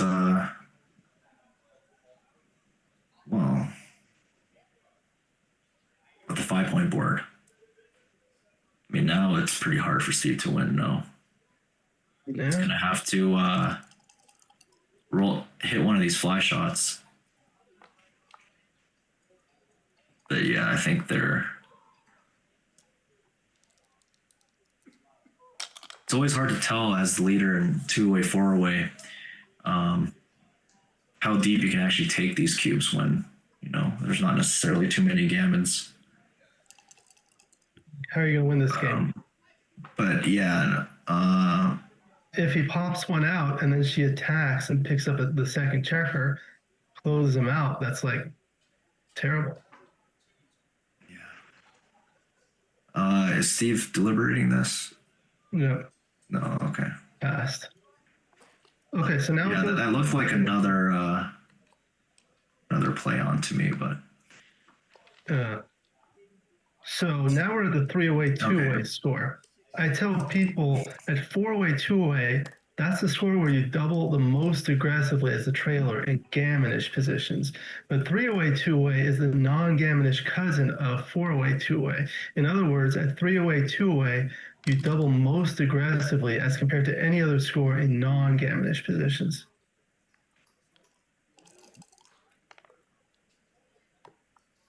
Yeah, sometimes you can even cube when you're only like a 52% favorite, as long as there's sufficient threats in the position, volatility. Right. Yeah. Good roll for 6-1 will make the bar.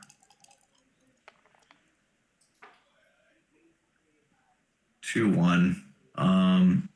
So I think making the anchor is okay, but then if Steve rolls a 4, then like you're kind of just stuck there. I think I would rather hit loose and step up. What do you think?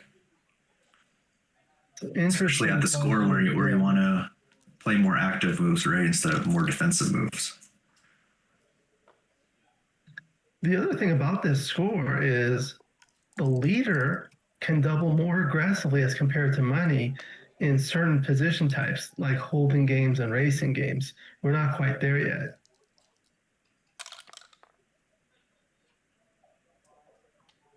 So that's what I was thinking about. It's a good return shot. It is.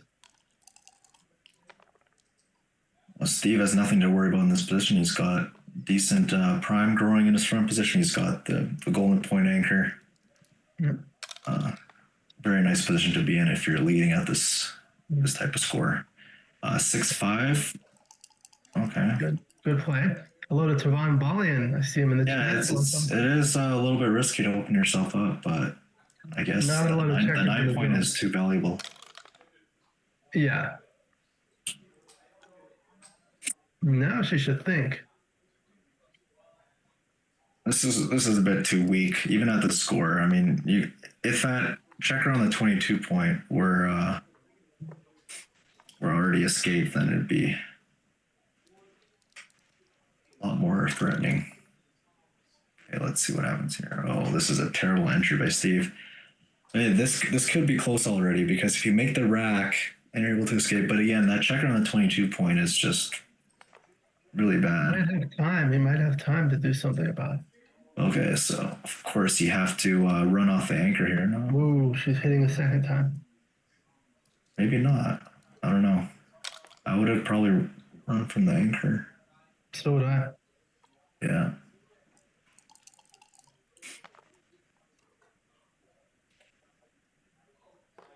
Hit again. There's a saying in backgammon, right? 6s don't grow on trees. That's right. Carol's gonna have to roll a lot of them. Get these guys out. Okay.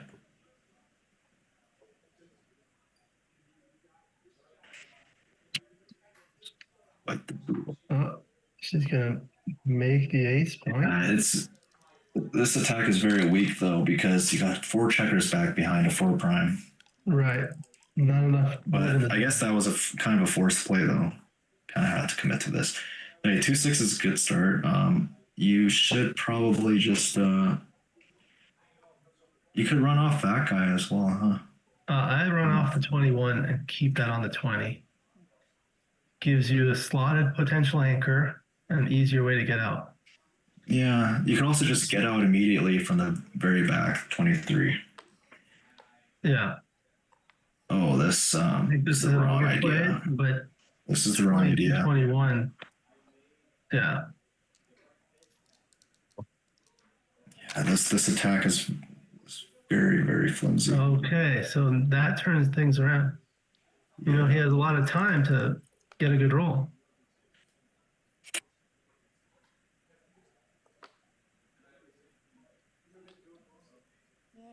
So it looks like Carol is aware of her game plan and obviously the match score as well. But yeah, with 4 guys behind that, pretty strong prime. Looked far more demanding to get one of those guys out earlier. What is this, 5-4? I mean, you could make the 8-point, but then you don't make the 20-point. This might be the play, honestly, because Steve is not going to be hitting loose right on the 20 points, so you don't have to be afraid of leaving that guy there. You can always make it next time with a 1 or a 3. So I think you should just cover that guy. That's correct to me. Double 5s. Okay.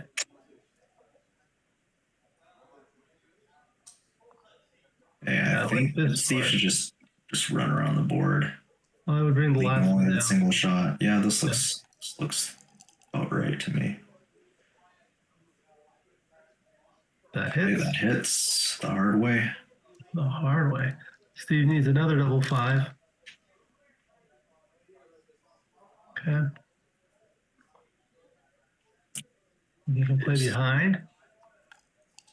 Yeah, I guess there's not much to do with that roll, huh? 6-1 is pretty nice. Any 6 was good there. So you gotta jump out with the 6. Question is, oh, Carol's looking at hitting again. Okay, I mean. Okay, she hits. She sees that blot in Steve's board. Yeah. Even though you do want to eventually blitz, you still have to strike a balance with their back checkers. You don't want to be stuck while blitzing. This is a term Bill Roberti calls blitz connectivity. When you're juggling things on both sides, you're trying to blitz, but at the same time, you have to worry about back checkers and ultimately getting them out. I would probably keep that guy going on the in the outfield. Yeah, I'd keep it back on the 23 for more contact for now. Yeah.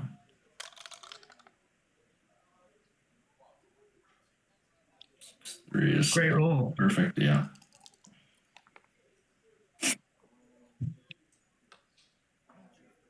Okay. Yeah, playing the first 2 first because she should probably improve anchor and then. Well, it makes it easier for Steve to kind of play behind. Yeah. Well. 122. Who's counting the race?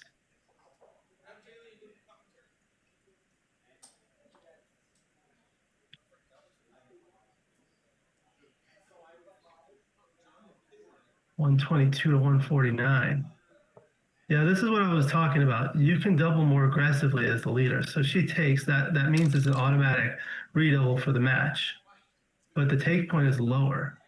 I think now he just plays to the ace point. Or plays the 6 point out. That might have been a touch too early, no?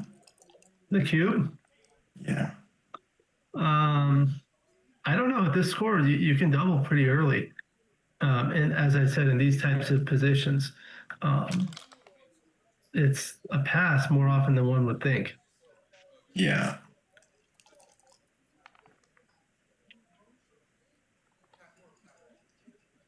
Making slot.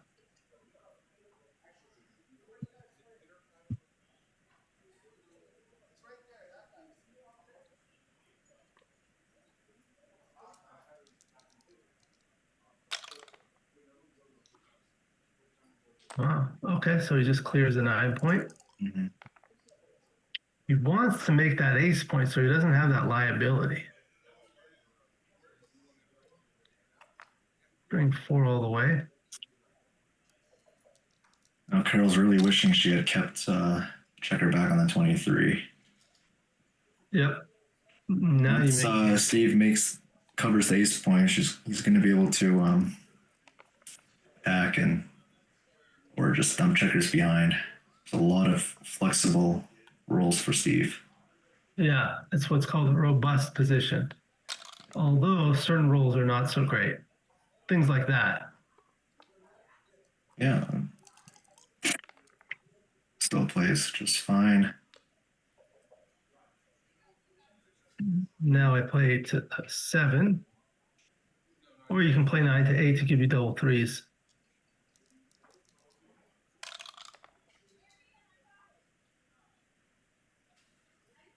So what would you estimate are Steve's winning chances here? Now he's got to leave a shot. Or I guess before the roll, what did you think the chances were? Pretty high, but Yeah. now I think you have to play 7-2 and hit 6-3. So you don't give her. I think his winning chances were close to 80% or even higher. But yeah, this is pretty unfortunate. Okay, he can make the point. Yeah, I mean, what else do you play, right? You have to... Should have played 7-2. 7-2. Oh, wow. Okay.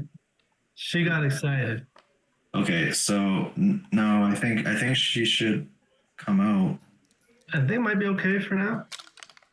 But maybe.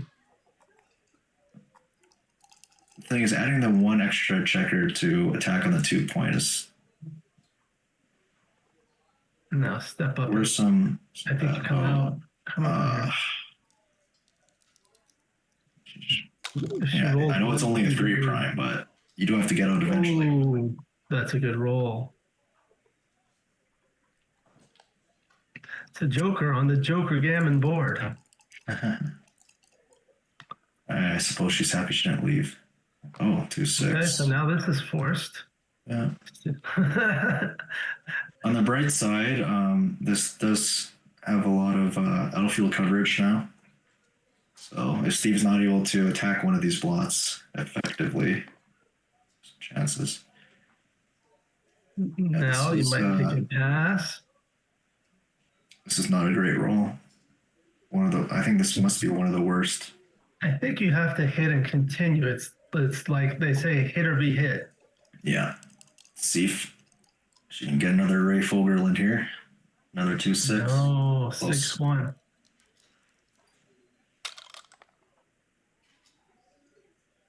Four, 2. Yep, just like that. Yeah. Carol needs a 5 or a 2. Gets both. Yeah. Now she can hit. That was a good roll for her. Yeah. Steve's looking for a 2. Oh. There you go, 2-1. I don't know if you hit twice here. I think it's too much because you have a weaker I don't know. board. There's a lot of work to do though, and the ace hit is pretty effective. You could have maybe played a 3-2 instead of 6-5.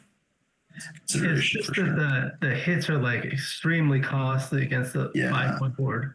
But there are there are 2 checkers in there, and still quite a lot of work. Double 2, joker after joker.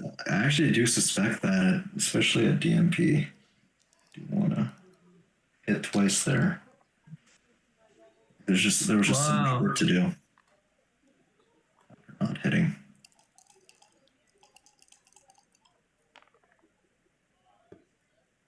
6-4 hits again. And yeah.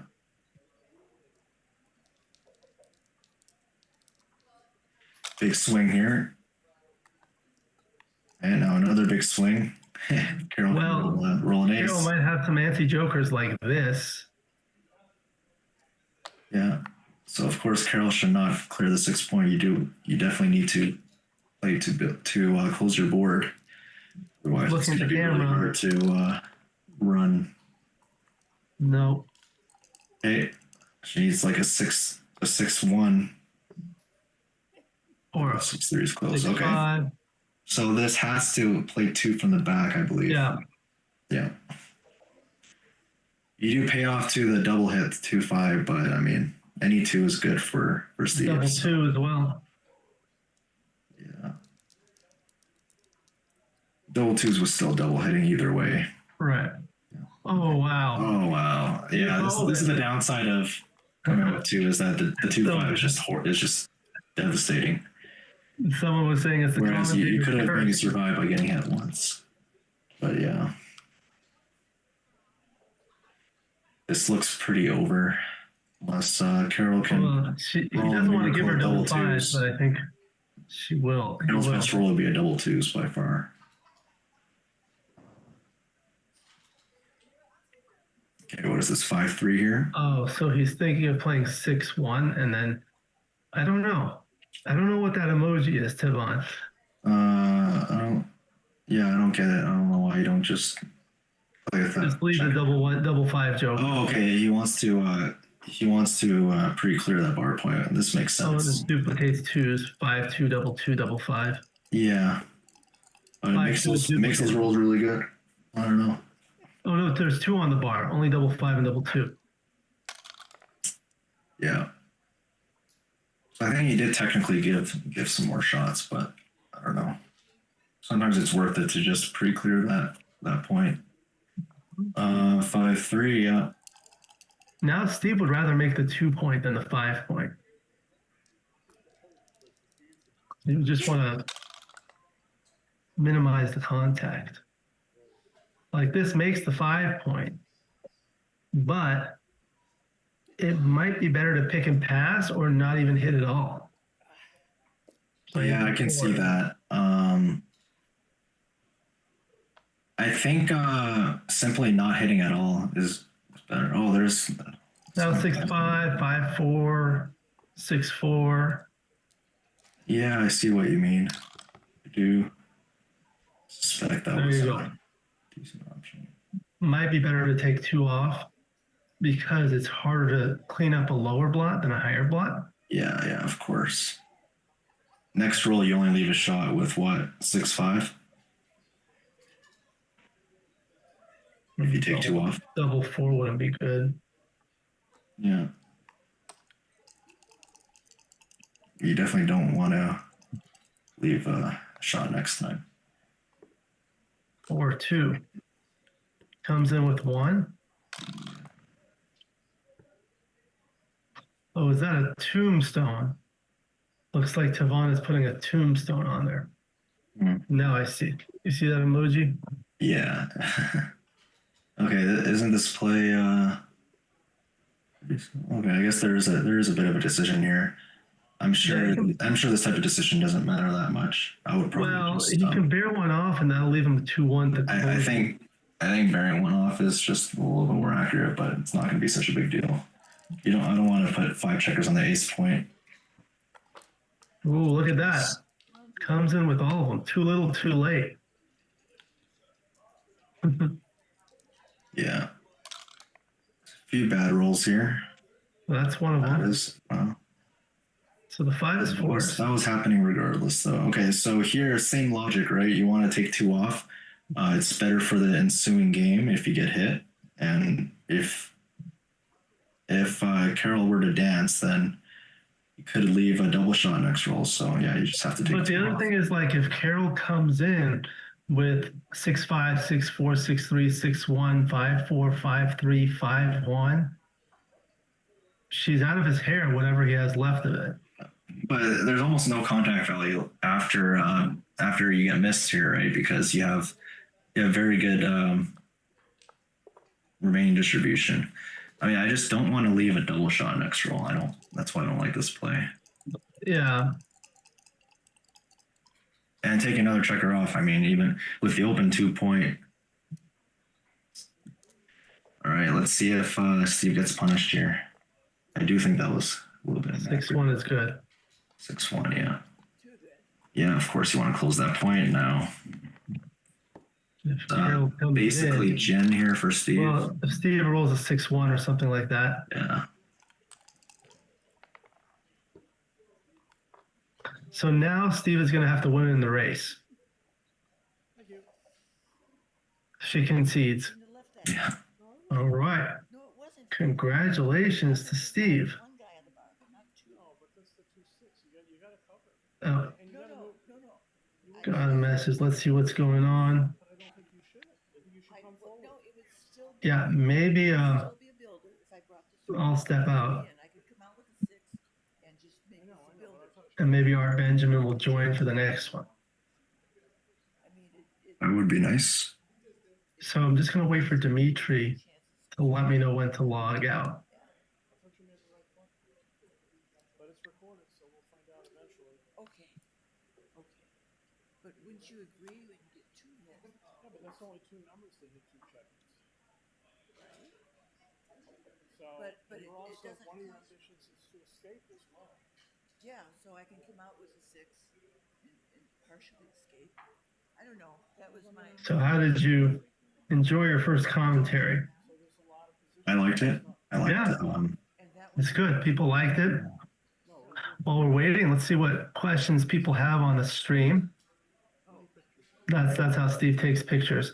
If you have questions in the chat, let us know, and we'll do a little bit of a question and answer period. So, what got you into backgammon from chess? Got me into backgammon. Actually, one of my best chess friends taught me how to play and it wasn't easy for you. and got me into it about a year ago last summer. Mm-hmm. And actually, the thing about backgammon is the best way I can describe the game is it's like a perfect hybrid between chess and poker. There's a lot of crossover between the two games. With Right. you got the strategy elements of chess, and you got the chance element and the equity calculations and swings in poker. So yeah, I do enjoy both chess and poker. So Yeah. I was to get into it.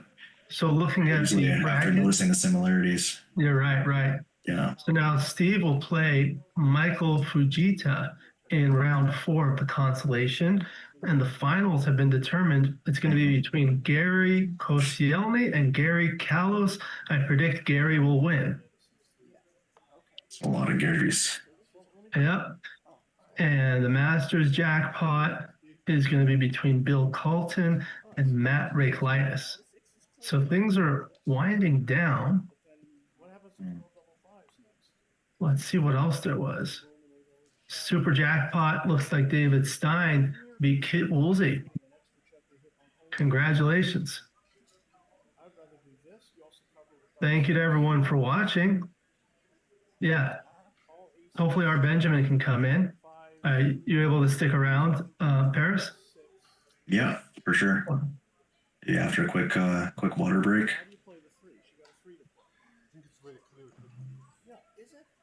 They're discussing some of the positions here. Yeah. This type of post-game analysis is not as common in backgammon, right? In chess, it's like very customary to analyze the game with their opponent after the game, even if you're like, some weaker player, let's say like an 1800 chess player playing a grandmaster. The grandmaster will still do a quick post-mortem analysis. It's interesting. Some people, in backgammon, some people don't like it when you tell them their mistakes right after they lost. Oh, really? Okay. Yeah. That doesn't surprise me. But yeah, in chess, people do that a lot. So yeah, that's good. Mistakes. They are quite different games, but the culture is very different, of course. The thing that a lot of people like about backgammon as opposed to chess is that in chess, the vast majority of the time, the better player wins. But in backgammon, the better player only wins maybe 60, 70% of the time. Yeah. So the underdogs have a lot of chances. One aspect about chess that a lot of people don't know is that there is actually quite a bit of a luck element in chess. It's hard to explain if you don't know. Like who's black and white? Is that it? No. That is very, very minimal. Talking about like the chance element of how often your opponent's going to blunder or make a serious mistake in a position. There's a lot of psychology involved as well. But yeah, the chance element is what allows is what makes for upset wins in chess as well. Sometimes some of my best wins in chess over the board have come from my opponent just making a very a a mistake that he would just normally never make on a good day, you know, just overlook something very obvious. And when I win like that, it's just pure luck. Like I didn't do anything special to win the game. I just got lucky that my opponent blundered, right? Yeah. I think in both, you want to make your opponent have difficult decisions. Yeah. So it looks like Steve and Mike Fujita might be playing next. Let's ask Dimitri, when should I log off? Because I know our Benjamin wants to come in. We'll still do a quick post-mortem analysis. Interesting. Some people, yeah, in backgammon, some people.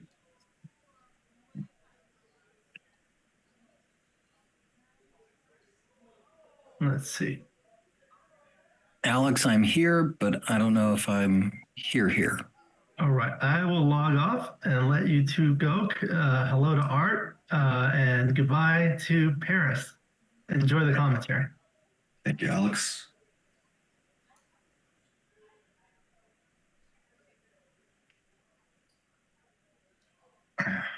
Hello, Paris. Nice to meet you. Oh, nice to meet you.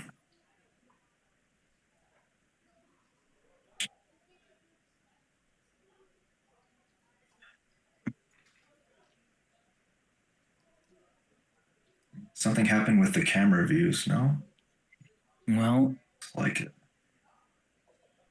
I am.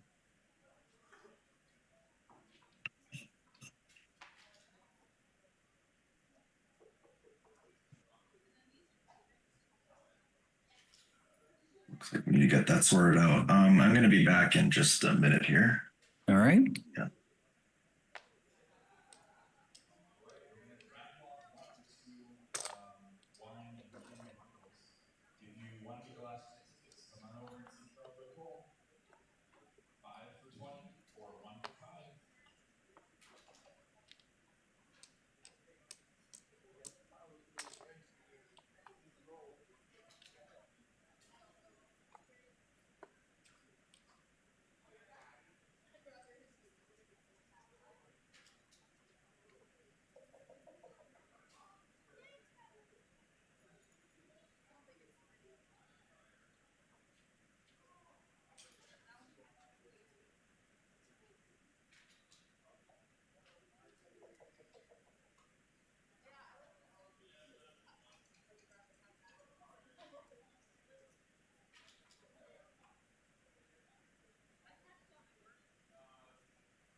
Okay, looks like they fixed it.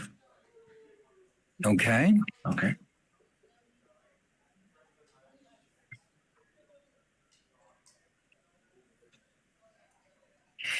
I'm not sure I do. Is there a chat that's viewable from here? Yes, I would recommend you pop out the YouTube chat so you can follow along with the comments. No, how do I do that? You can just go to the stream, and in the chat there's a menu with 3 dots, and you can click pop out chat from there. I see. Okay, give me a minute.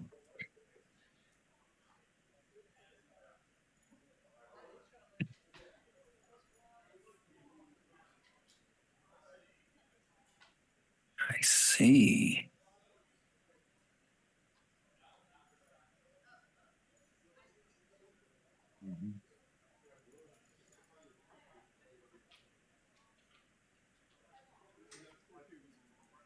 Hello, Thomas Henderson. Chat.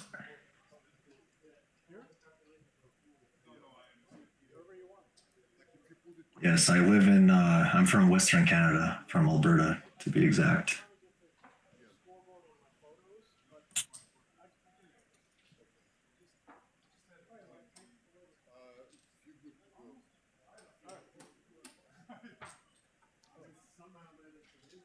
So, Art, do you commentate often for USBGF? I wouldn't say as that often. I've done a few. Yeah, this is my first time, as you know. No, It's been pretty enjoyable. glad you're having good experience.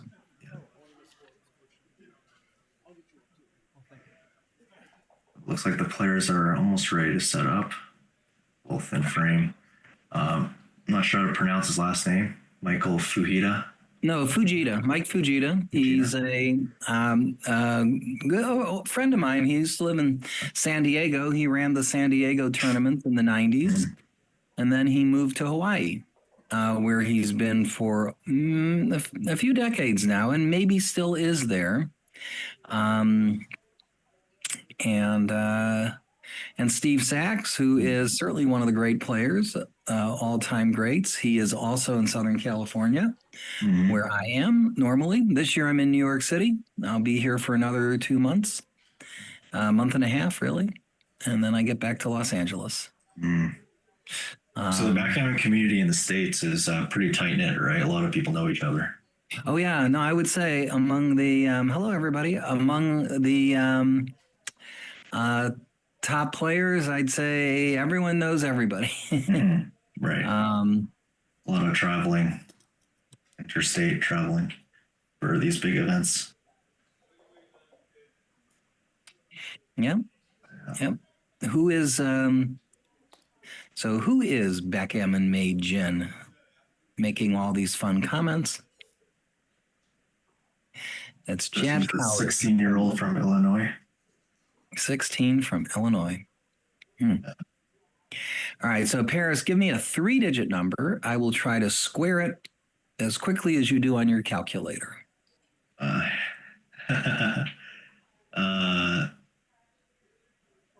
747. That should be 558,009. That is, I'll take your word for it. Well, don't take my word. You could try to put it on your calculator, or anybody else can. But that's that is very impressive. It's and it's not memory. I'm actually calculating it, but the 2-digit squares I know, but the 3 digits I have to calculate. I take a fairly mathematical approach to the game. I'm a professor of mathematics, and yeah, I definitely think the math element in backgammon is quite underrated, especially in match play. A lot of intricacies that strong players must be aware of.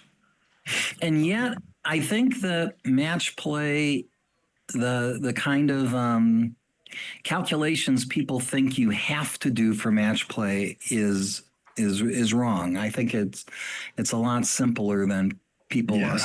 I mean, a lot of the books that have been written, in past, the old books made it look like you had to do all kinds of terrible match equity calculations. But over the years, people have streamlined and simplified things so that it's not so daunting. Yeah, I definitely take a very practical approach to those sorts of things in match play as well. Anyway, it is Thomas asks, "Am I in Calgary?" Oh, it's funny. A lot of people don't know Alberta. They just they know Calgary more than the actual capital of the province. I live in the capital, Edmonton. Yeah, well, the next tournament I'll be at, probably Las Vegas. I'm committed to doing stuff in New York till the middle of August. Time control on commentary is just mean. Sure, what Well, that means. Okay, all right. all right, and we're off. Mike's off to a good start. Nice little 4 prime there. Got a lot of outside fly shots and some pointing rolls, so this should definitely just make the point, even though it temporarily. That's my play. Prime. Yeah. Yep. Or double 5, and I think okay. So this is a 100% a pass. I think with the ball. I think it's the pass. Nine checkers in the zone with the 4, 5, 6 is generally a pass. Plus the other blot. Yeah. Very, very gammonish. I have a tendency in these types of positions when I know it's such a big pass to play on more often than I should. This looked pretty strong to play on. Well, you only had 9 checkers in the attack zone. You only had 2 checkers in jeopardy. I think I would have cashed it. Yeah. There were quite a lot of hitters though in the outfield. So, but yeah, double pass looked completely fine. With only one checker back, all it would take would be for that checker to pop out, and suddenly that major market loss is gone. So, Raina Prane asks, Art, have you ever heard of Open Gammon? No, I'm afraid not. It's a growing platform. All right. So against 4-3-4-1 is actually is one of those confusing opening rules where you actually supposed to they're supposed to hit on the deuce point. You go 6-2, 24-21. That's one I just had to memorize because it is a little bit unintuitive and unnatural to hit on the deuce. But I have a little mnemonic for that reminds me. All right, double 3, 1. Okay, so this should, I believe, should cover the 10 point and then make the 3 point. That feels right to me. Yeah. You don't want to necessarily make the bar point, even though the bar point's a better point. You want to play for more for your long term structure, where you can make the 5 and 4 points easily.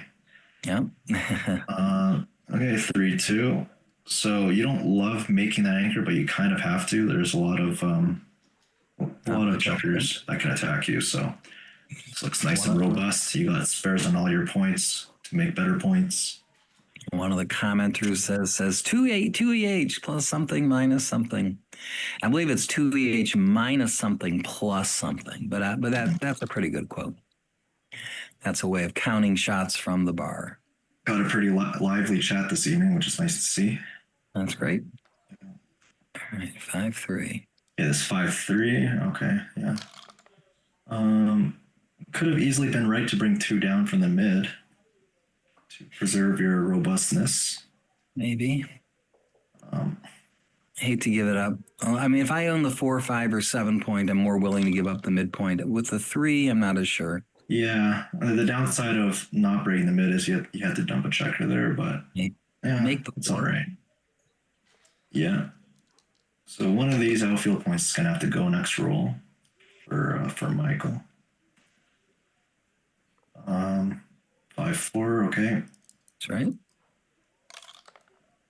Okay, so now Michael can freely play with his midpoint, but here you can't. Now we should consider maybe. Oh, that's a 6-2, not a 6-1. All right. Yeah, you had to do this. Never mind. I thought I saw a 6-1. So that's... yeah. Okay, there's still sufficient playability. You got some, as long as you don't roll 6-2 again. What do you do with this 3-2? Just cover.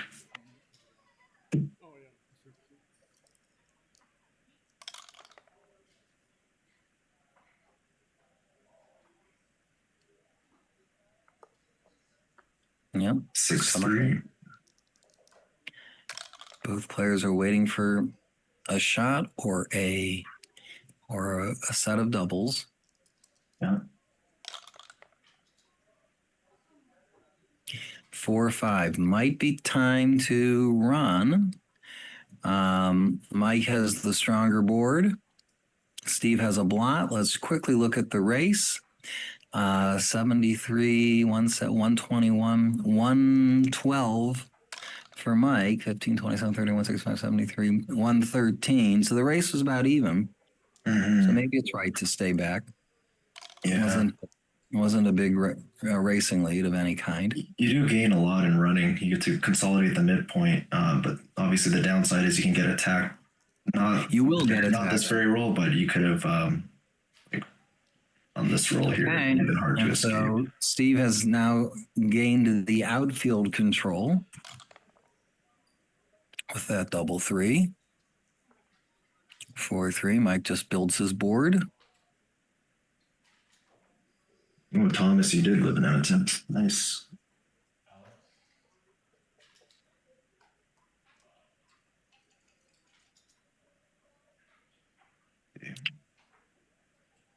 Steve, by the way, is one of the fastest pip counters in the world. And so he's always looking at the race when making decisions like this, as you should. Steve has 67, 95 pips, and Mike has 30, 40, 50, 94 pips. So not enough of a racing lead to double.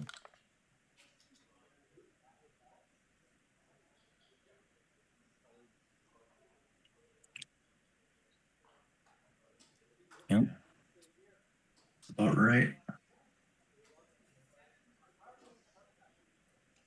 Now, Steve if he owned that 4-point, he'd be cubing. The problem is that Mike is now potentially going to be forced to crack his board next turn, which will not gain him much in the race, weaken his offense. Steve's probably taking a look at his numbers and seeing, are there any bad numbers this turn? Probably. It's a pretty awkward structure there. It could have been a slightly stronger cube if the 6-point were already stripped for Michael, because then there would be more cracking numbers. That was a good roll for Steve. Great. All right, 4-3. Okay, that does crack now. Okay, and now I think it's worth cubing. Yes. Yeah? Even if the race is close in these types of positions, it's pretty bad to have 6-point. And when you evaluate the race, you always should take into account certain wastages, as well as just the general flow of the game. Mike passes, seems reasonable.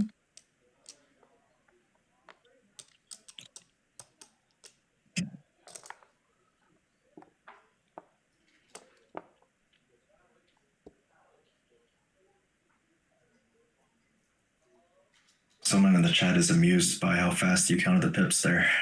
Yeah, it's all about clusters. Yeah.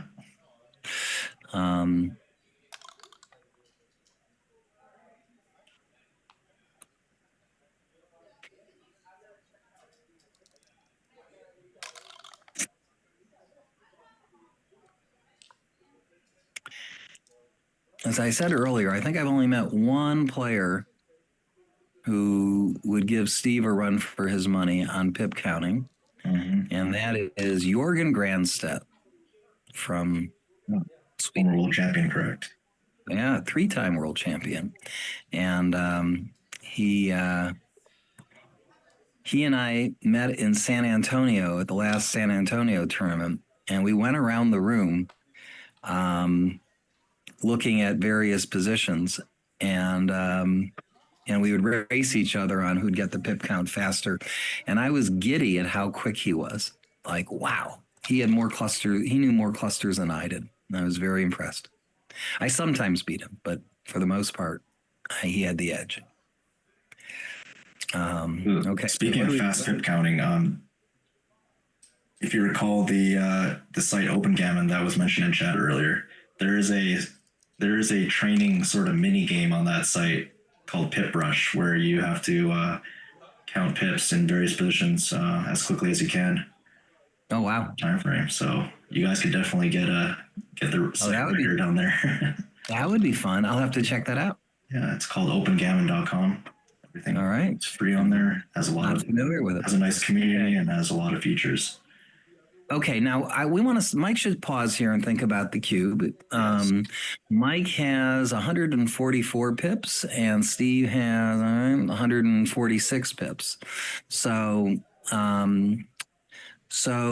but Mike has both the rack and the threatening to make a 5 prime. I would be inclined to double here. I see a lot of market losers. Yes. So if I'm thinking in a Pratt standpoint, I would give Mike I give Mike the position, I give Mike the threats, and Steve says no, thank you. This is not. Steve says go all the way to passing. I'd give him that a little more thought. Yeah, he wasn't on the bar, and he still had the anchor as backup in case the loose hit turns out well, but nah.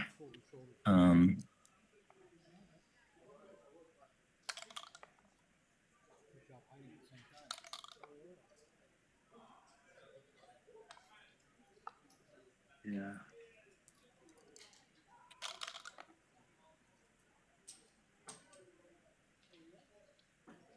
Yeah, Butters, says glad to have another chess convert see the light. Yeah, what's funny is I still am pretty active in my local chess club in my city, and I haven't, not like I've converted any players, but I've definitely shared my backgammon journey to a lot of the players there. Or a club.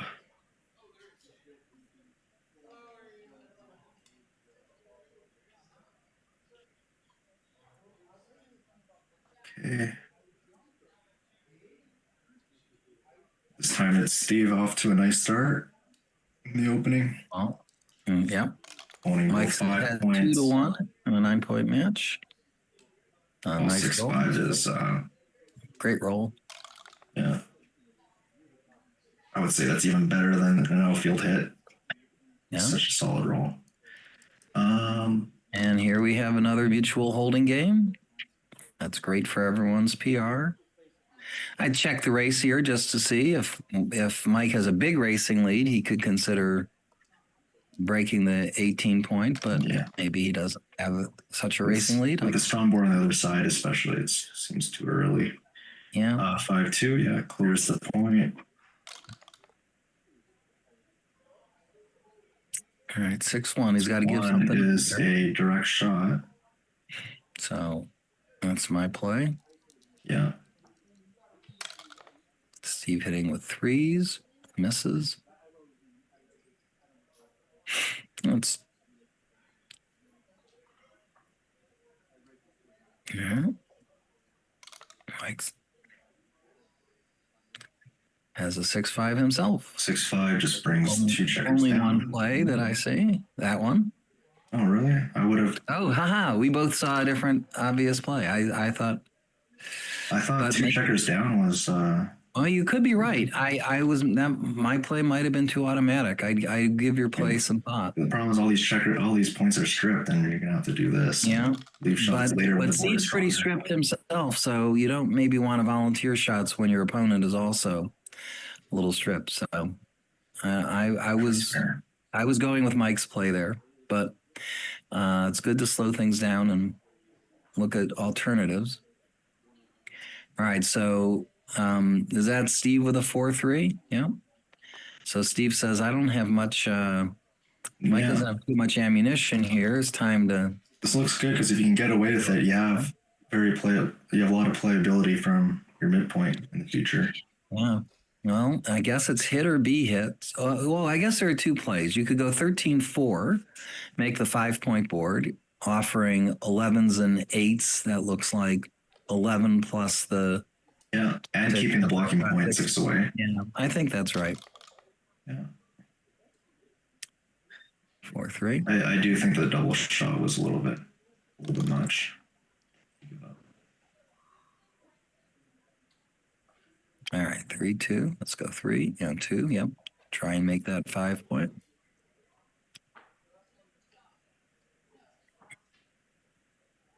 Stephen taking a look. We have 6-1 like that.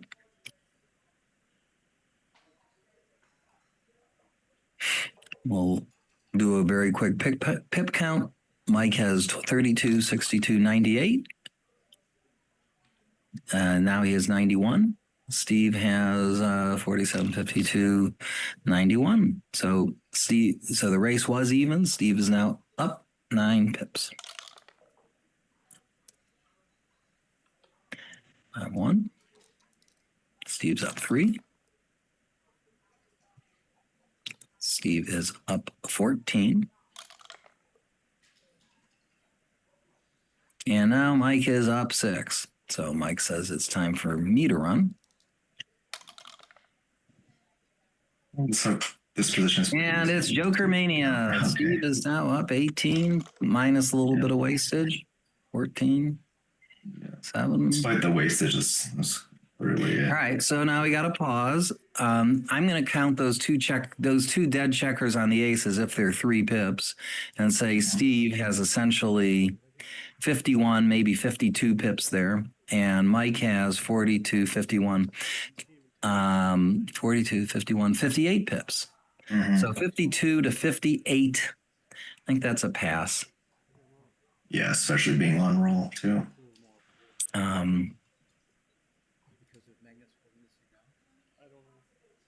Are they?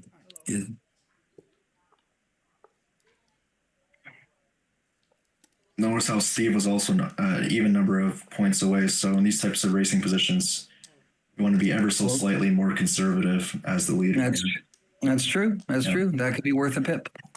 Being 8 away. Yeah. As opposed in other words, normally you take it about 22% in a race, and when the doubler needs an even number of pips, they need quote unquote even more, closer to 23%, and that could be worth a pip. Mm-hmm. Yeah. Also, we were having both players had somewhat of a rollish position going. A lot of checkers. I would call them almost rollish. They were a lot of checkers on the lowest points. So that lowers the take point a little bit for the trailer as well. Okay, so going down 2, and then I would split to the 22. Good play by Mike. I haven't seen Mike at too many backgammon tournaments in a while. I think he's returning to the scene, and he's playing very well.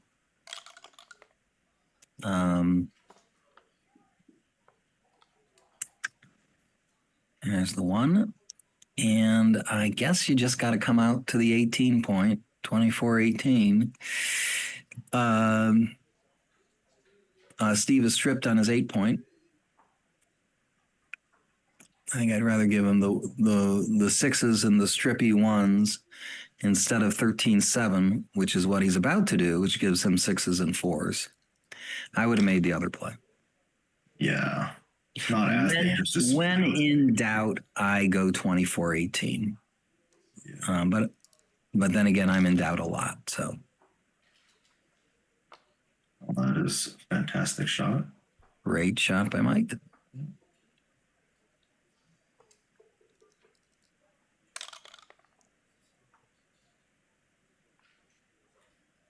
Five, 6 is also a good roll. Does leave a shot, but the anchor was a priority there. Mm-hmm. 3-1 now. Do you even hit? That's the question. I think you kind of do. It's pretty risky. Yeah, but with 0 back,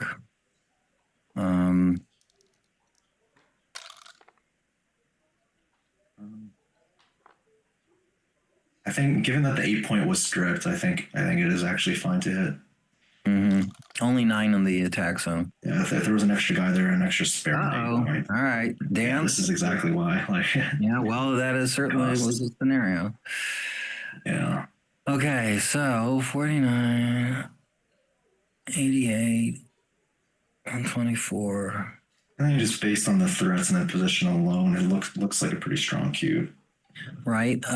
Dancing on a 3-point board with 9 in the zone. And I would have been thinking about it a little bit more. Do you mean the take pass decision or the cube? Yeah, I would on the take pass decision. I would have thought about it a little. Yeah, me as well. I also thought the take pass wasn't so obvious. I didn't have time to make my assessment. I would still have been counting the race and looking at positional features. Mm-hmm. It looks like someone's dice fell off the board again. This time it's Mike who's getting down on his It's a 7-point knees. match. Yeah, I do think that was. I do think that was a small take. With 5-point on the other side and the 3 checkers back. Okay, so you got a 4-3 here. Just splits and comes down.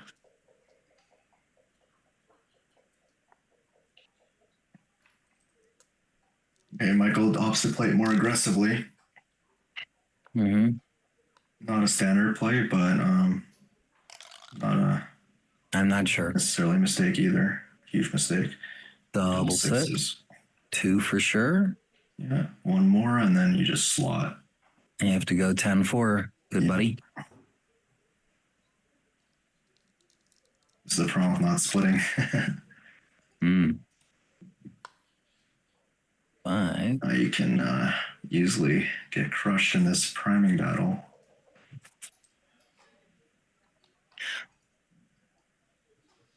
What is this, 5-2? Well, yeah, the 5. I don't see any other choice for the 5.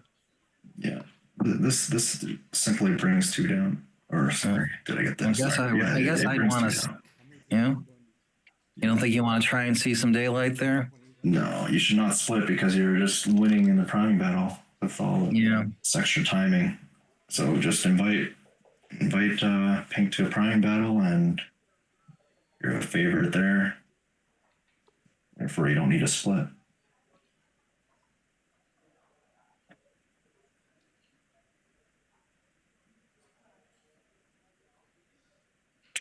That's true. Steve does have the timing advantage. That is interesting. I'm not sure why he slotted the 2-point instead of the 3-point. Maybe you see something that I don't. Oh, maybe the duplicated aces in terms of. Yeah, I guess so. There was a 6-1, 3-1 that was duplicated. Okay. 6-1, 3-1. 3-4 just has to hit, of course. Yep. Now the position's opening up. It's getting a little more tactical. I can't remember what Steve rolled to hit. Was it a 1? What was it? That I didn't notice. Yeah. 2-4. I don't think opening up was the right idea. Sometimes you don't hit. All right, what do you do here? Do you hit 6-2, or do you go 24-20? I think I'm inclined to hit. Yeah, this is definitely the way. 3-1. And I think you got to attack on the 3-point. Now, possibly you make the 5 and then hit loose on the 3, but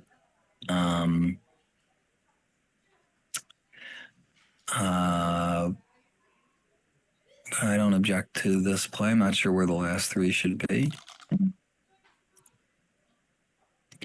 Double 2. There's 1. Yeah, this is looking pretty ugly. I'm anticipating a cube from white no matter what we do here. 2.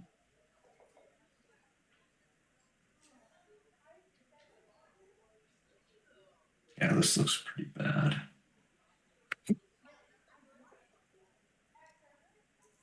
Okay, interesting play. Didn't really see what else you could have done, but Steve's got to like the priming battle. He's got he's got 3 checkers behind a broken 5 prime. this looks like I would say it's a pass. Maybe he thinks he's too good. Maybe he thinks that that had to have been a pass, though. I mean, 3 guys behind such a strong structure, and Blitz was very unlikely to succeed. Okay. I do believe there was a missed cube there. Well, again, unless Steve thought that he could cash from a position like this, I mean, I think that's probably what he's. Steve, maybe he takes pictures of positions, and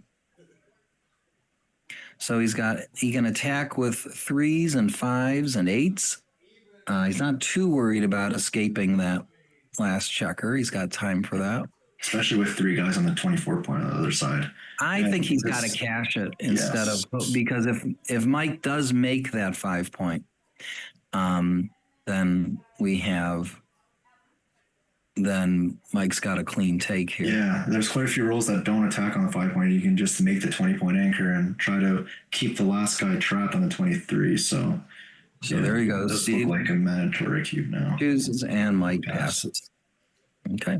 Yeah, it looks like a good cube action there. I want to take a picture of you taking pictures. Okay. Go ahead.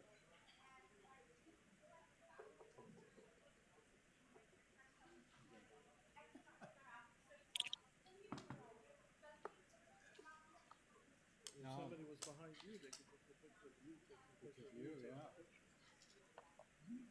That makes a whole week.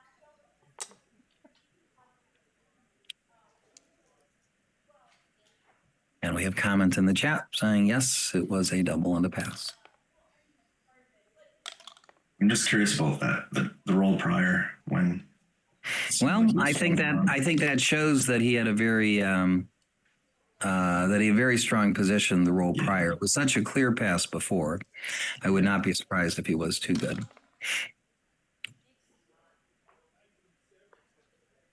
Hey, this is an interesting 2-3. I'm not sure that play is correct. At a leading score, especially.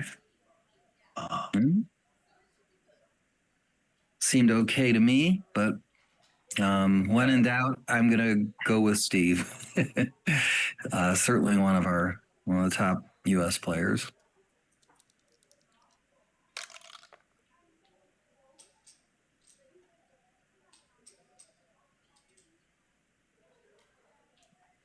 The second time Michael decided to slot the bar instead of coming out. Interesting choice. The 6-4. I think he's gonna make the deuce. Point on his head.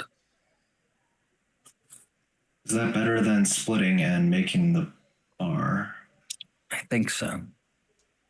I mean, considering we often make the deuce point on the 6-4 when there isn't somebody sitting there as the opening roll. So if someone's sitting there, then you have all that extra incentive to make it. Yeah. So yeah, I think point on their head, even when it's the deuce point or the ace point.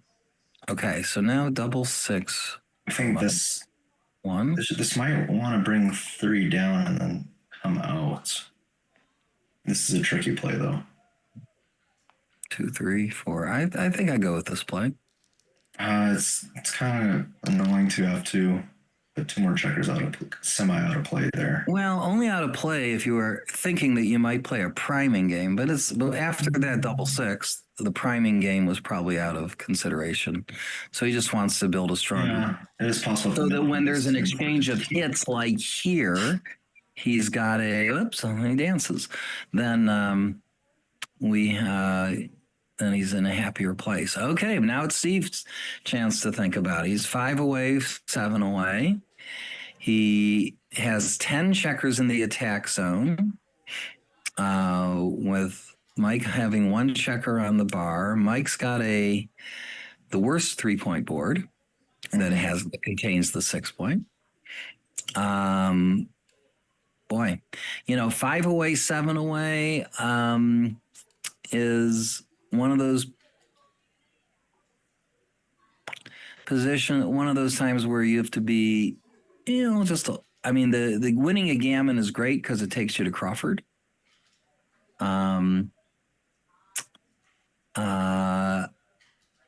If I were Mike, I would not want to be seeing a cube here. Yeah, I was about to say, I think this is a pretty strong cube because Mike's position is just so weak with the ace and deuce and the extra block in the outfield and the guy on the bar. It's just, even at the score, really don't want to take that. Yeah. I don't blame him. Yeah. Again, it's only a 2-point board and the race isn't that bad, but I mean, just got to look at the structure, right? All right. Now we're at a 4-away, 7-away score. Now Steve is going to be less likely to send cubes like the one we just saw. Well, let me take that back. There's still a lot of advantage to winning a 4-point game. But there's also a lot of value in owning the cube for Michael if he were to send a cube too early. So you have to be somewhat careful still. Okay, this 6-2. I like coming down here, especially at the score. You can split sometimes here with the 6, but when you're trailing, I think you want to bring more guys down. I would let my partner make either of those plays. 5-1. Yeah. Yeah, a lot of time it's just personal preference. 5-4. Okay, so this surely makes the anchor. It's more important than covering. The 5-point is generally more valuable than a 4-point. So economics would say to do that. 6-2. Oh, this is interesting. I think you bring 2 down, just make the front structure. Yeah. You're not too afraid of getting attacked. I mean, you just got like double 1s, 3-1. Double 3s, that's pretty much it that you're afraid of. So that's about right. Double 4s. That's got to be a good roll. Yeah, so notice how you have 5 checkers on the midpoint, so you just got to bring those down and make the 5. Looks pretty mandatory. He's thinking about bringing 2-3 down and then covering the 4, but it's definitely too passive, I believe. Yeah. That was my instinct. Play.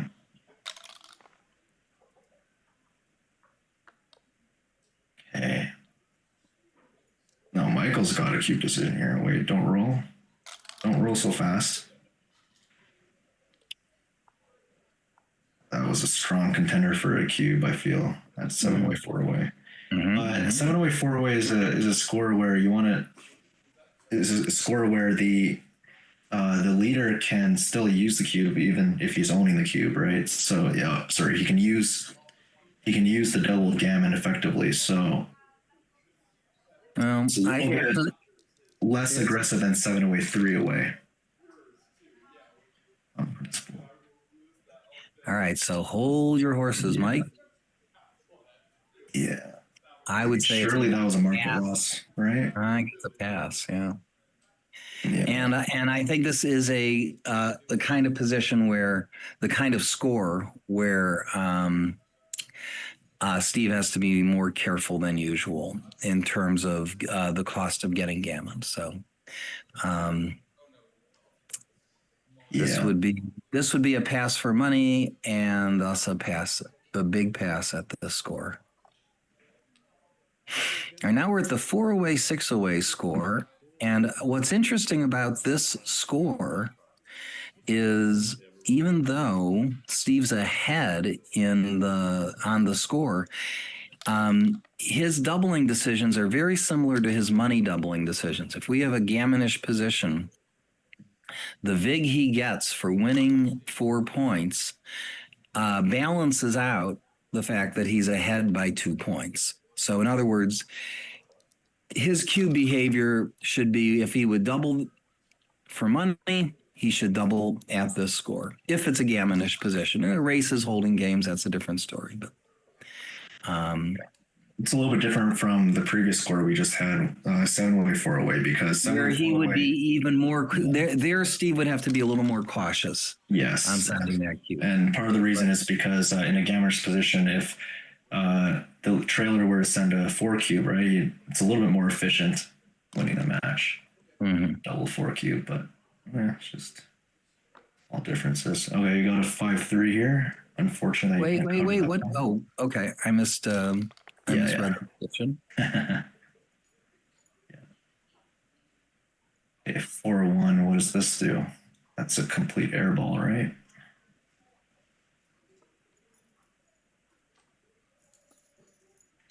Yeah.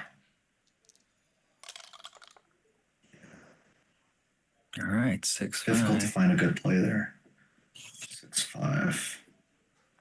Yikes! All right, there's the 6, and you go 7-2 or 13-8. Do you want to give him 3s and 6s, or do you want to give him 3s and 1s? I think 2 down. Just play as pure as possible with a bad roll like this. I don't know that I want to give him good 6s. I mean, given that he doesn't have good 6s on the other side of the board, there'd be more shots and the good 6s. That is a good point.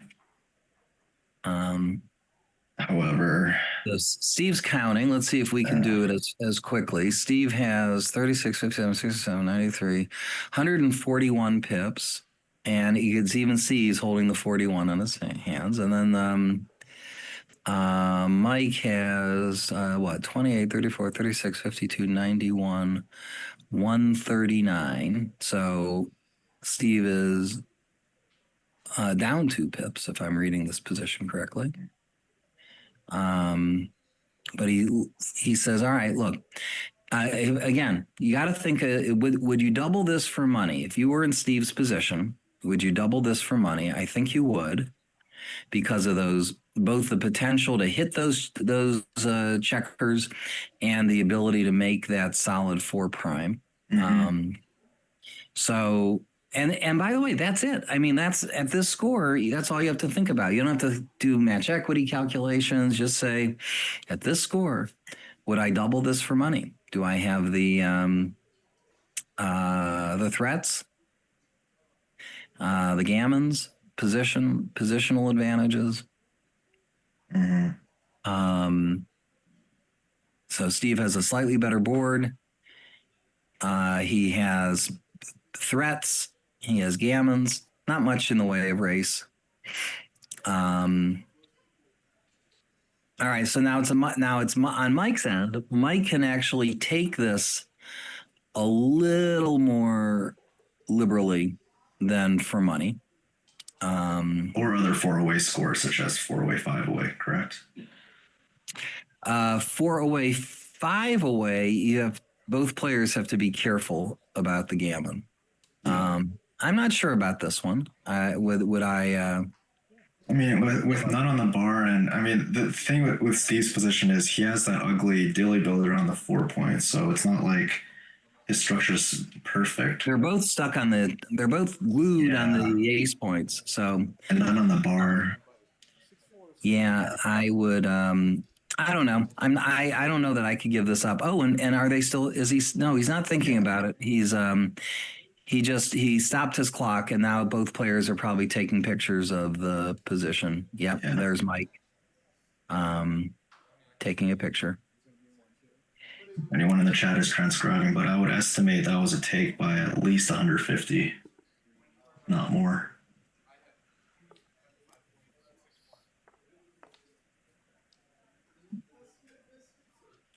Again, Steve's double is a money double, and therefore correct. And Mike can take a little more liberally, trailing at the score. Okay, now it's 3-away, 6-away. And the personality of this score is if Mike reaches a position that's gammonish and a double for money, then it would be a correct pass for Steve at this score.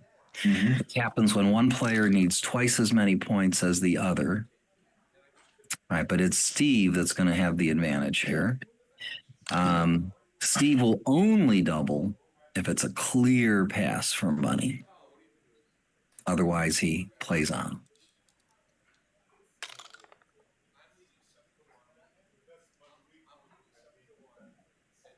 Five down, and yep, scoot up there. Yeah, that looks about right. A 5-1 here. I guess. I think you have to split the back checkers, and then the only 5 I see is. So well, or you could go 11-5, but you're saying. I think splitting is mandatory here. Well, given that whether to play Steve is 13-8 or not, I think it's better to keep the spare on the mid. And just pick up that blot. 11-6, 24-23. It's a little bit on the passive side, but you just have to split. I think I agree with splitting. Yeah. Okay. No, 6-5 would be the best roll here. 6-2, okay, at least he can run out with one of the guys. Of course, you have to run, I think. 13-5 just strips your position too much. Well, let's see. Mike has a pip count of 142, and minus the 8 that he just rolled, 134. And Steve has what, 28, 34, 58, 90. Now, typically in these situations, 139. So checkers, you do want to run out with the forward guy so that you remain. But the difference is that perhaps if you were to run out to the 16 point, some of the fours were duplicated, but maybe it's not such a big deal. Good roll for Mike. 4-3 is, well, that solves all the issues that he had in that position. Looks pretty balanced now. 6-4. Oh, did he have to do that? I didn't see the initial position. Kinda, yeah. He is, all right. Okay, so there is a blot on the other side of the board. You don't have to play super safe here. I don't know. I would have made the 9 point. 13. I was thinking seriously about 13-9. Yeah. By the way, it was according to the chat, it was a ginormous take for Mike on that last cube, 0.37 take. Yeah. Okay. So I was underestimating. I said 150 at least. Mm-hmm. You were right. More than that. All right.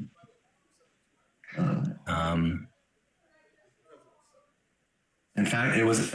Someone said in the chat, it's actually no double. Sizable double by 0.058, yeah. But that's not a bad bad bluff. Yeah. Got it through. I mean, if he's getting 6-1 odds. Yeah. Speaking of bluff cubes, there's a similar saying, relevant saying in poker that goes, "It ain't spew if it goes through." It's true. Yeah. Okay.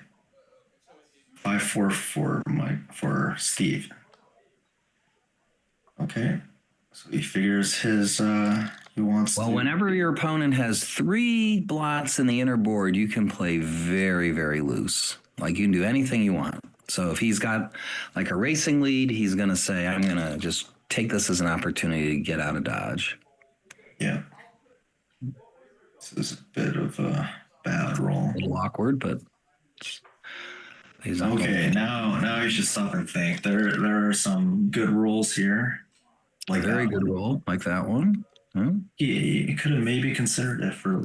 I'm not sure. A little bit thin, but yeah. I mean, okay. But now let's give some thought to this, Mike. Right? Yeah, I would have honestly. Mike says he said that's enough thought. Okay, so again, is this gammonish? I guess a little bit, not horribly gammonish. I mean, is it a? This must be a pass. No, I mean, maybe not a huge pass, but this must be a pass. So Mike's got 108 pips, and Steve's got what? 111 pips. I guess a 5-point board. Steve could be on the bar for a while. There is some gammons here. Yeah.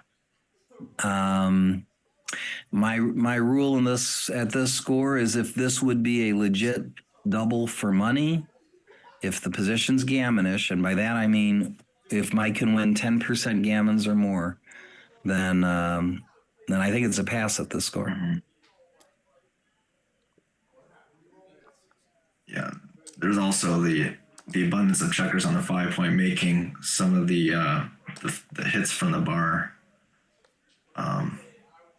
There's not as many hits from the bar because you played 6-5 a few moves ago. All right, so now the score is 6-4. That's 3 away, 5 away. This is a score I'm more familiar with personally. Oh yeah. I have more experience in 5-point matches. 6-1. Okay.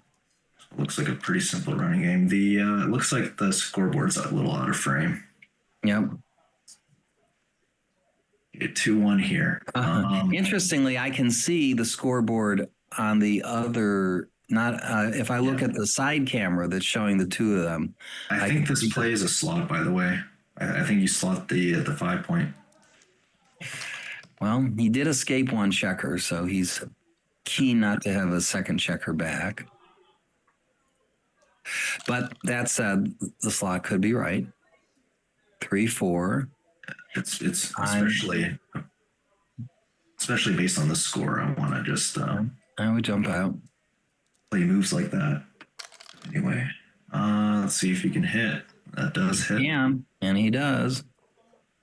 And now Michael's looking for a 5 bar. 3-6 better, or a 9.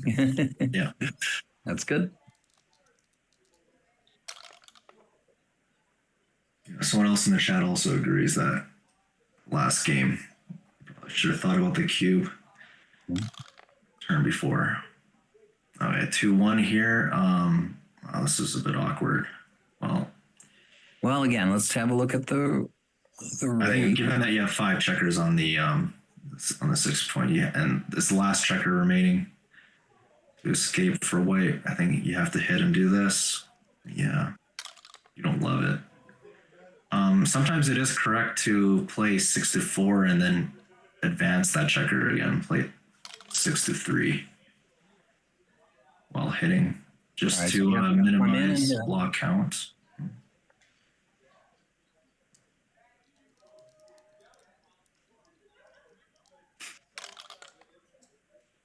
Okay. 4-1.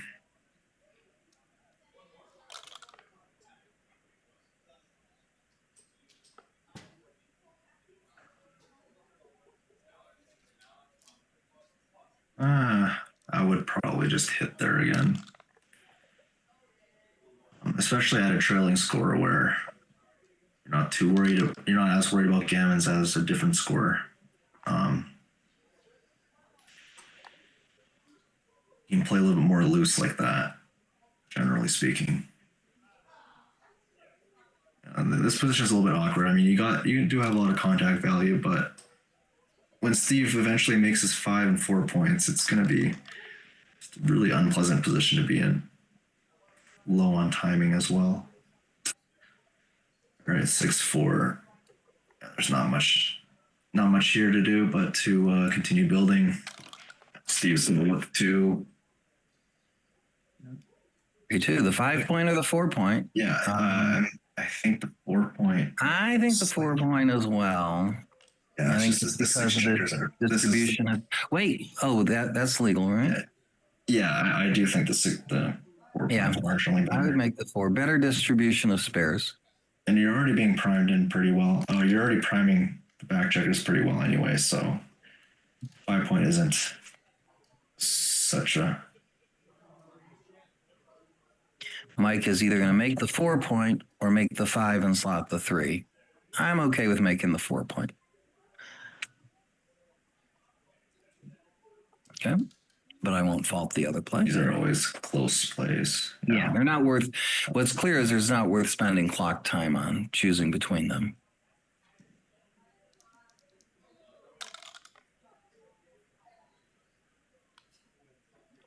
Yeah, now you fix your spare distribution to build a 5-point next. Double 3s. Okay. Now you might have to break the mid here. Don't. Yeah, you might have to break the mid. It's always annoying when you roll like a 6-1 and you're not able to clear the mid. Next roll. Now we're in a situation where neither player is gammonish. So now we can think about normal cube decisions where Mike in an ungammonish position, 5 away, 3 away. I like the cube for sure. Making a 5 point is just can take with about 21%, and he probably has that. What's Steve's race here? Steve has 105. Mike has 40, 66, 98, 142. Wow, big racing lead, giant racing lead. Let me count that again. There are probably also close to 10% gammons as well. 105 for Steve. I'm going to count that again. 34, 70, 105 for Steve, and 38, 40, 66, 98, 142 for Mike. So now I think that I mean I think it's a take for Mike. I think this is a normal double and take. Steve's biggest threats are clearing the midpoint,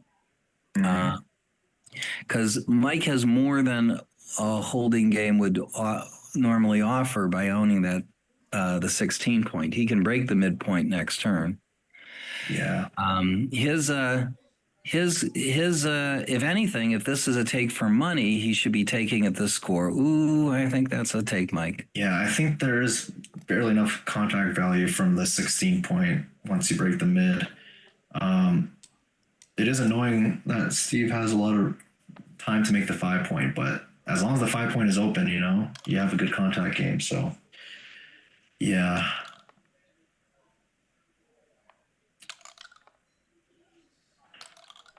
See if anyone in the chat was able to check that cube action there. Anyway, we're at Steve's at 2 away. Looking good for him.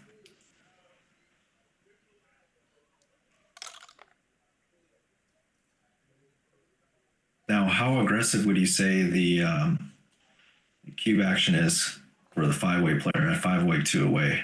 5-way 2 away is pretty aggressive if you get to a gammonish position. Interestingly, if you get a non-gammonish position, it tends to be an easy take for the leader. If you're in a race or a holding game at 2 away, 5 away, you can actually take at with about 17%. Shockingly, right? It's to avoid getting to that 2 away, 4 away score.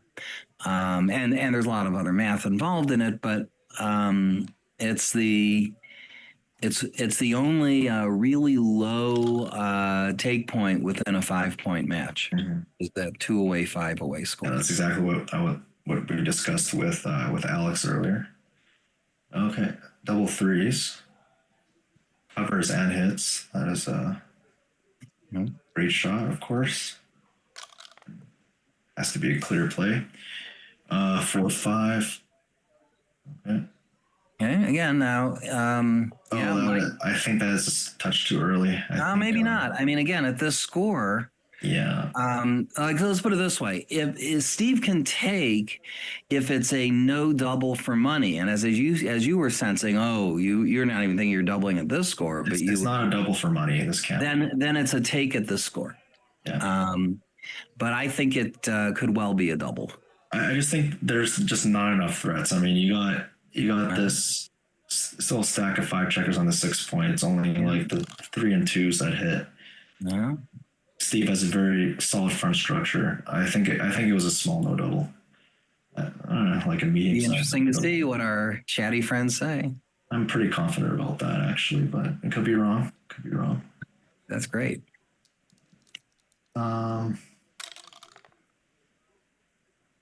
Okay. Great shot. Wow. 2-3. And where's the last one? Probably down as well. Yeah. Oh. And a dance. That was a huge swing. Double sixes and then a dance. Right. Okay. 4-1.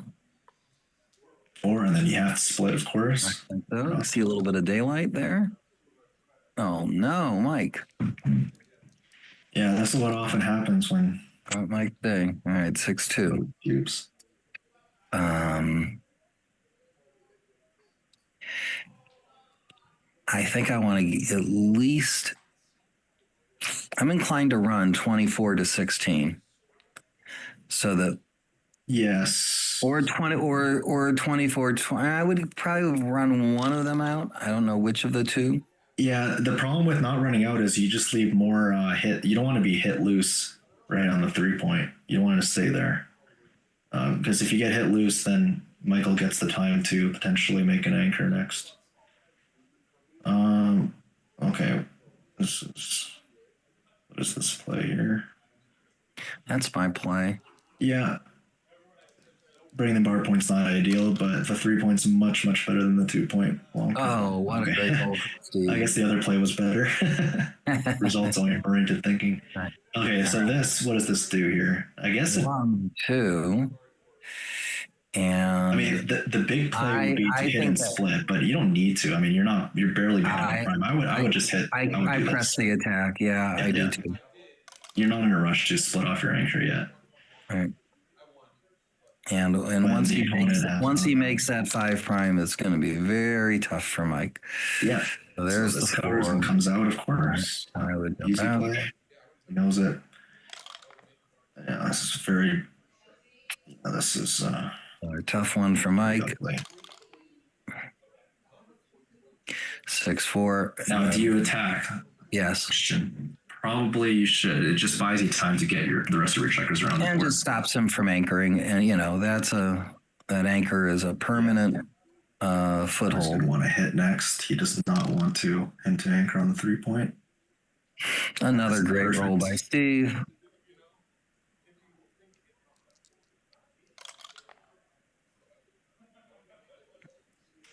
And of course, he will hit on that ace point only if he can. Double 4. Can he? Look, he can get there all the way from the 17 to 1. And I think that's what he should do. Yeah. Right? There's nothing else to do. All the way, just as long as you see it. And no. I know that's tempting. He doesn't see it. Steve I think he didn't see it. No. Yeah. No. I mean, he doesn't need to win a gammon. He just needs to. It's also not such a. I mean, it's not such a huge equity loss because you only lose on double 5s, really. But I mean, yeah. And now he's saying, well, it's an oversight.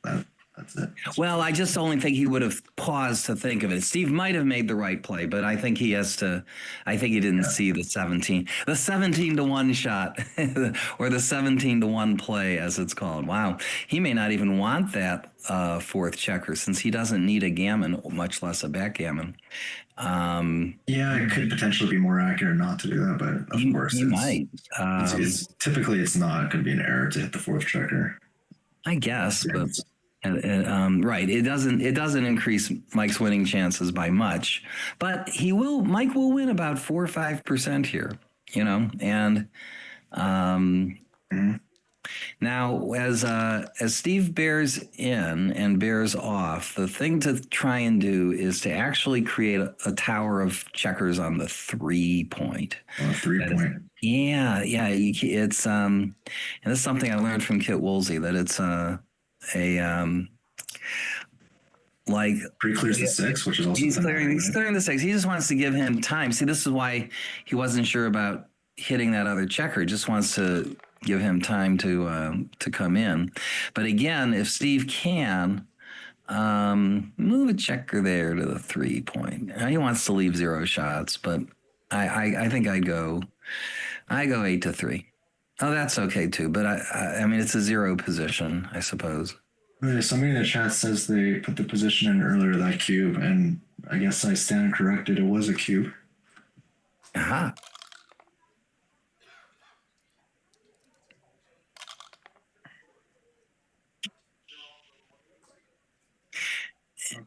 4-2. Steve saying 0 is 0. But again, watch that 3-point. Okay, 1, 2, 3, 4. Yeah.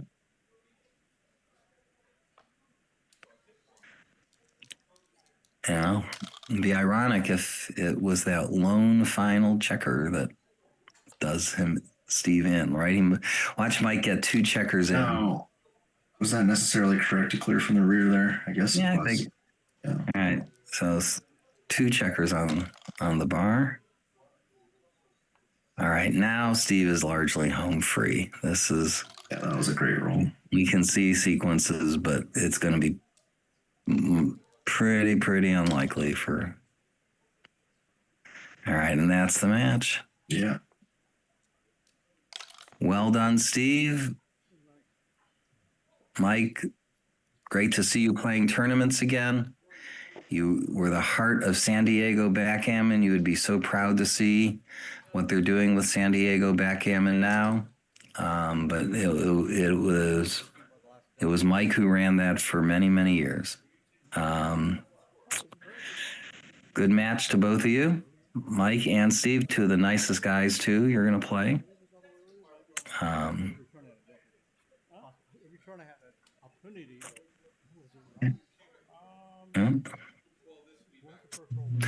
Well, Paris, what a pleasure to meet you. What tournament have you played in, Paris? I haven't been playing backgammon for very long. There's pretty much no tournaments here where I live. Have you? So I you want to get active eventually when I can in the tournament scene. All right. Well, I have organized one though, a BMAP tournament.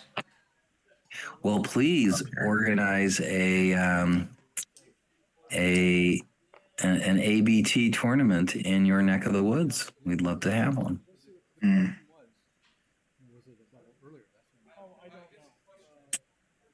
Yeah, we'll see. Well,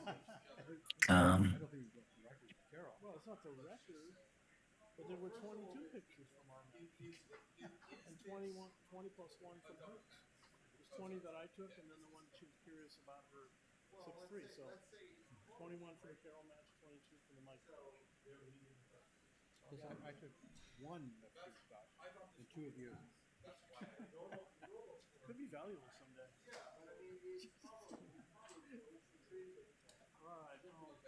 I'm looking at any side events. I don't know. I got to worry about doubles.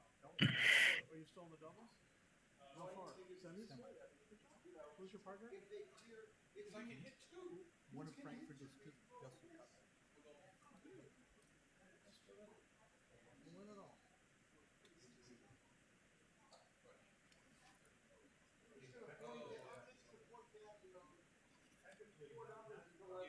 What's the turnaround? Do they do some kind of turnaround where you get the map? Well, you gotta pay for it. I mean, just because it's free doesn't mean it's transcribed, but I pay to have it transcribed. Like $14. No, Max like $12. Well, it's worth it because. Yeah, and someone in the chat said there were some bad drops from Mike, but otherwise good game. I think I would agree. Kisono had a program. Looked at the video and they put the next year. Jason told me about it. Eventually he's going to send me an email. And speaking of San Diego, someone says we have a very big tournament coming up in March of 2027 in San Diego.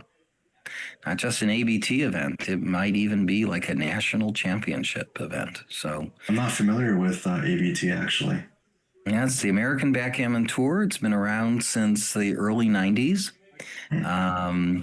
Eventually it was started by Bill Davis and acquired eventually by the U.S. Backgammon Federation in mid 2015 or somewhere there or thereabouts. And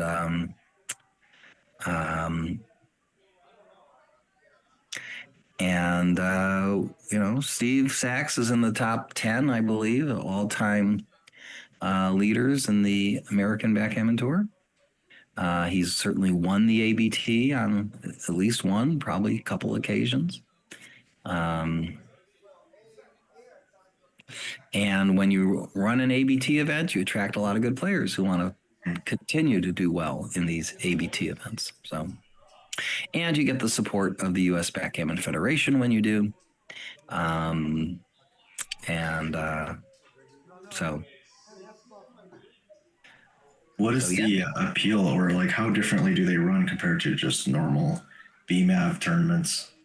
Well, BMAB tournaments, I mean, they are a relatively new thing. I mean, I used to, 2 or 3 years ago, you didn't have BMAB tournaments unless they were part of like some giant tournament. They felt they just couldn't get the critical mass of players. Now, clubs and individuals are running special BMAB tournaments. At their club or in their neighborhood. So and certainly when I play a BMAB event, I'm playing to do the best PR I possibly can. I'm playing myself. Whereas if I'm playing in other events, I may take my opponent into account more than I would in a BMAB event. For example, if you're playing a much weaker player in a regular tournament, you may strive to complicate the position so as to give your skill a greater chance to show itself, make your opponent make more errors. Whereas in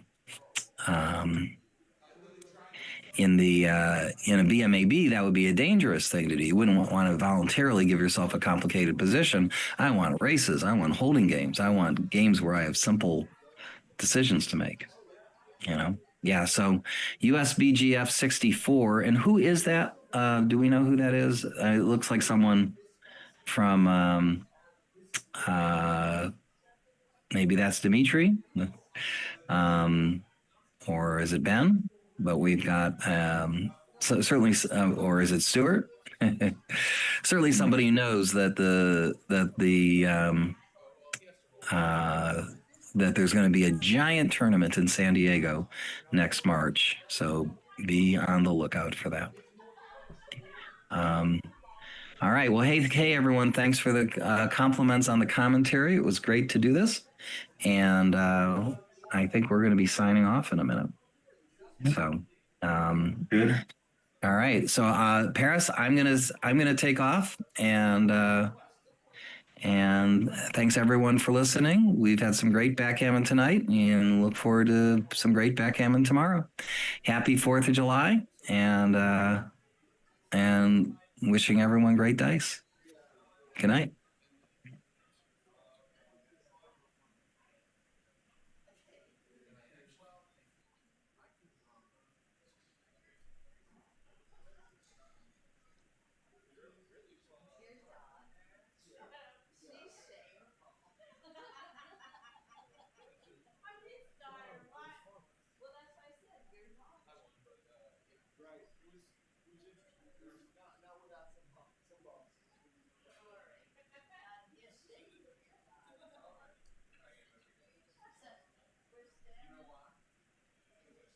What are you working on? I'm gonna I have to transfer this, and I'm almost done. Almost done. What did I go to? Is this solar? I don't know. Well, the clock is off, so I'm assuming it's solar. Well, yeah, so. Right? Would it pair? Huh? Yes, it would appear. 4 7. It's hard to know. You're right. Well, the clock's off. So I figured it. I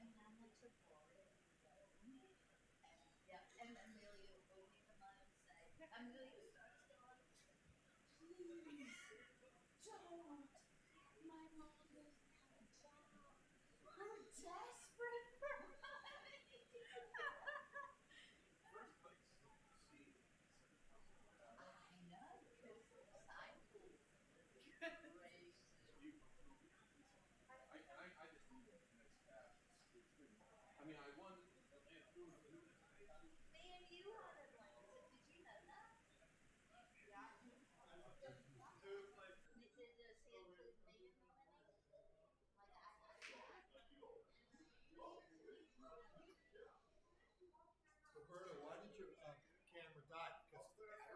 No, I was out of Space? I was out of space.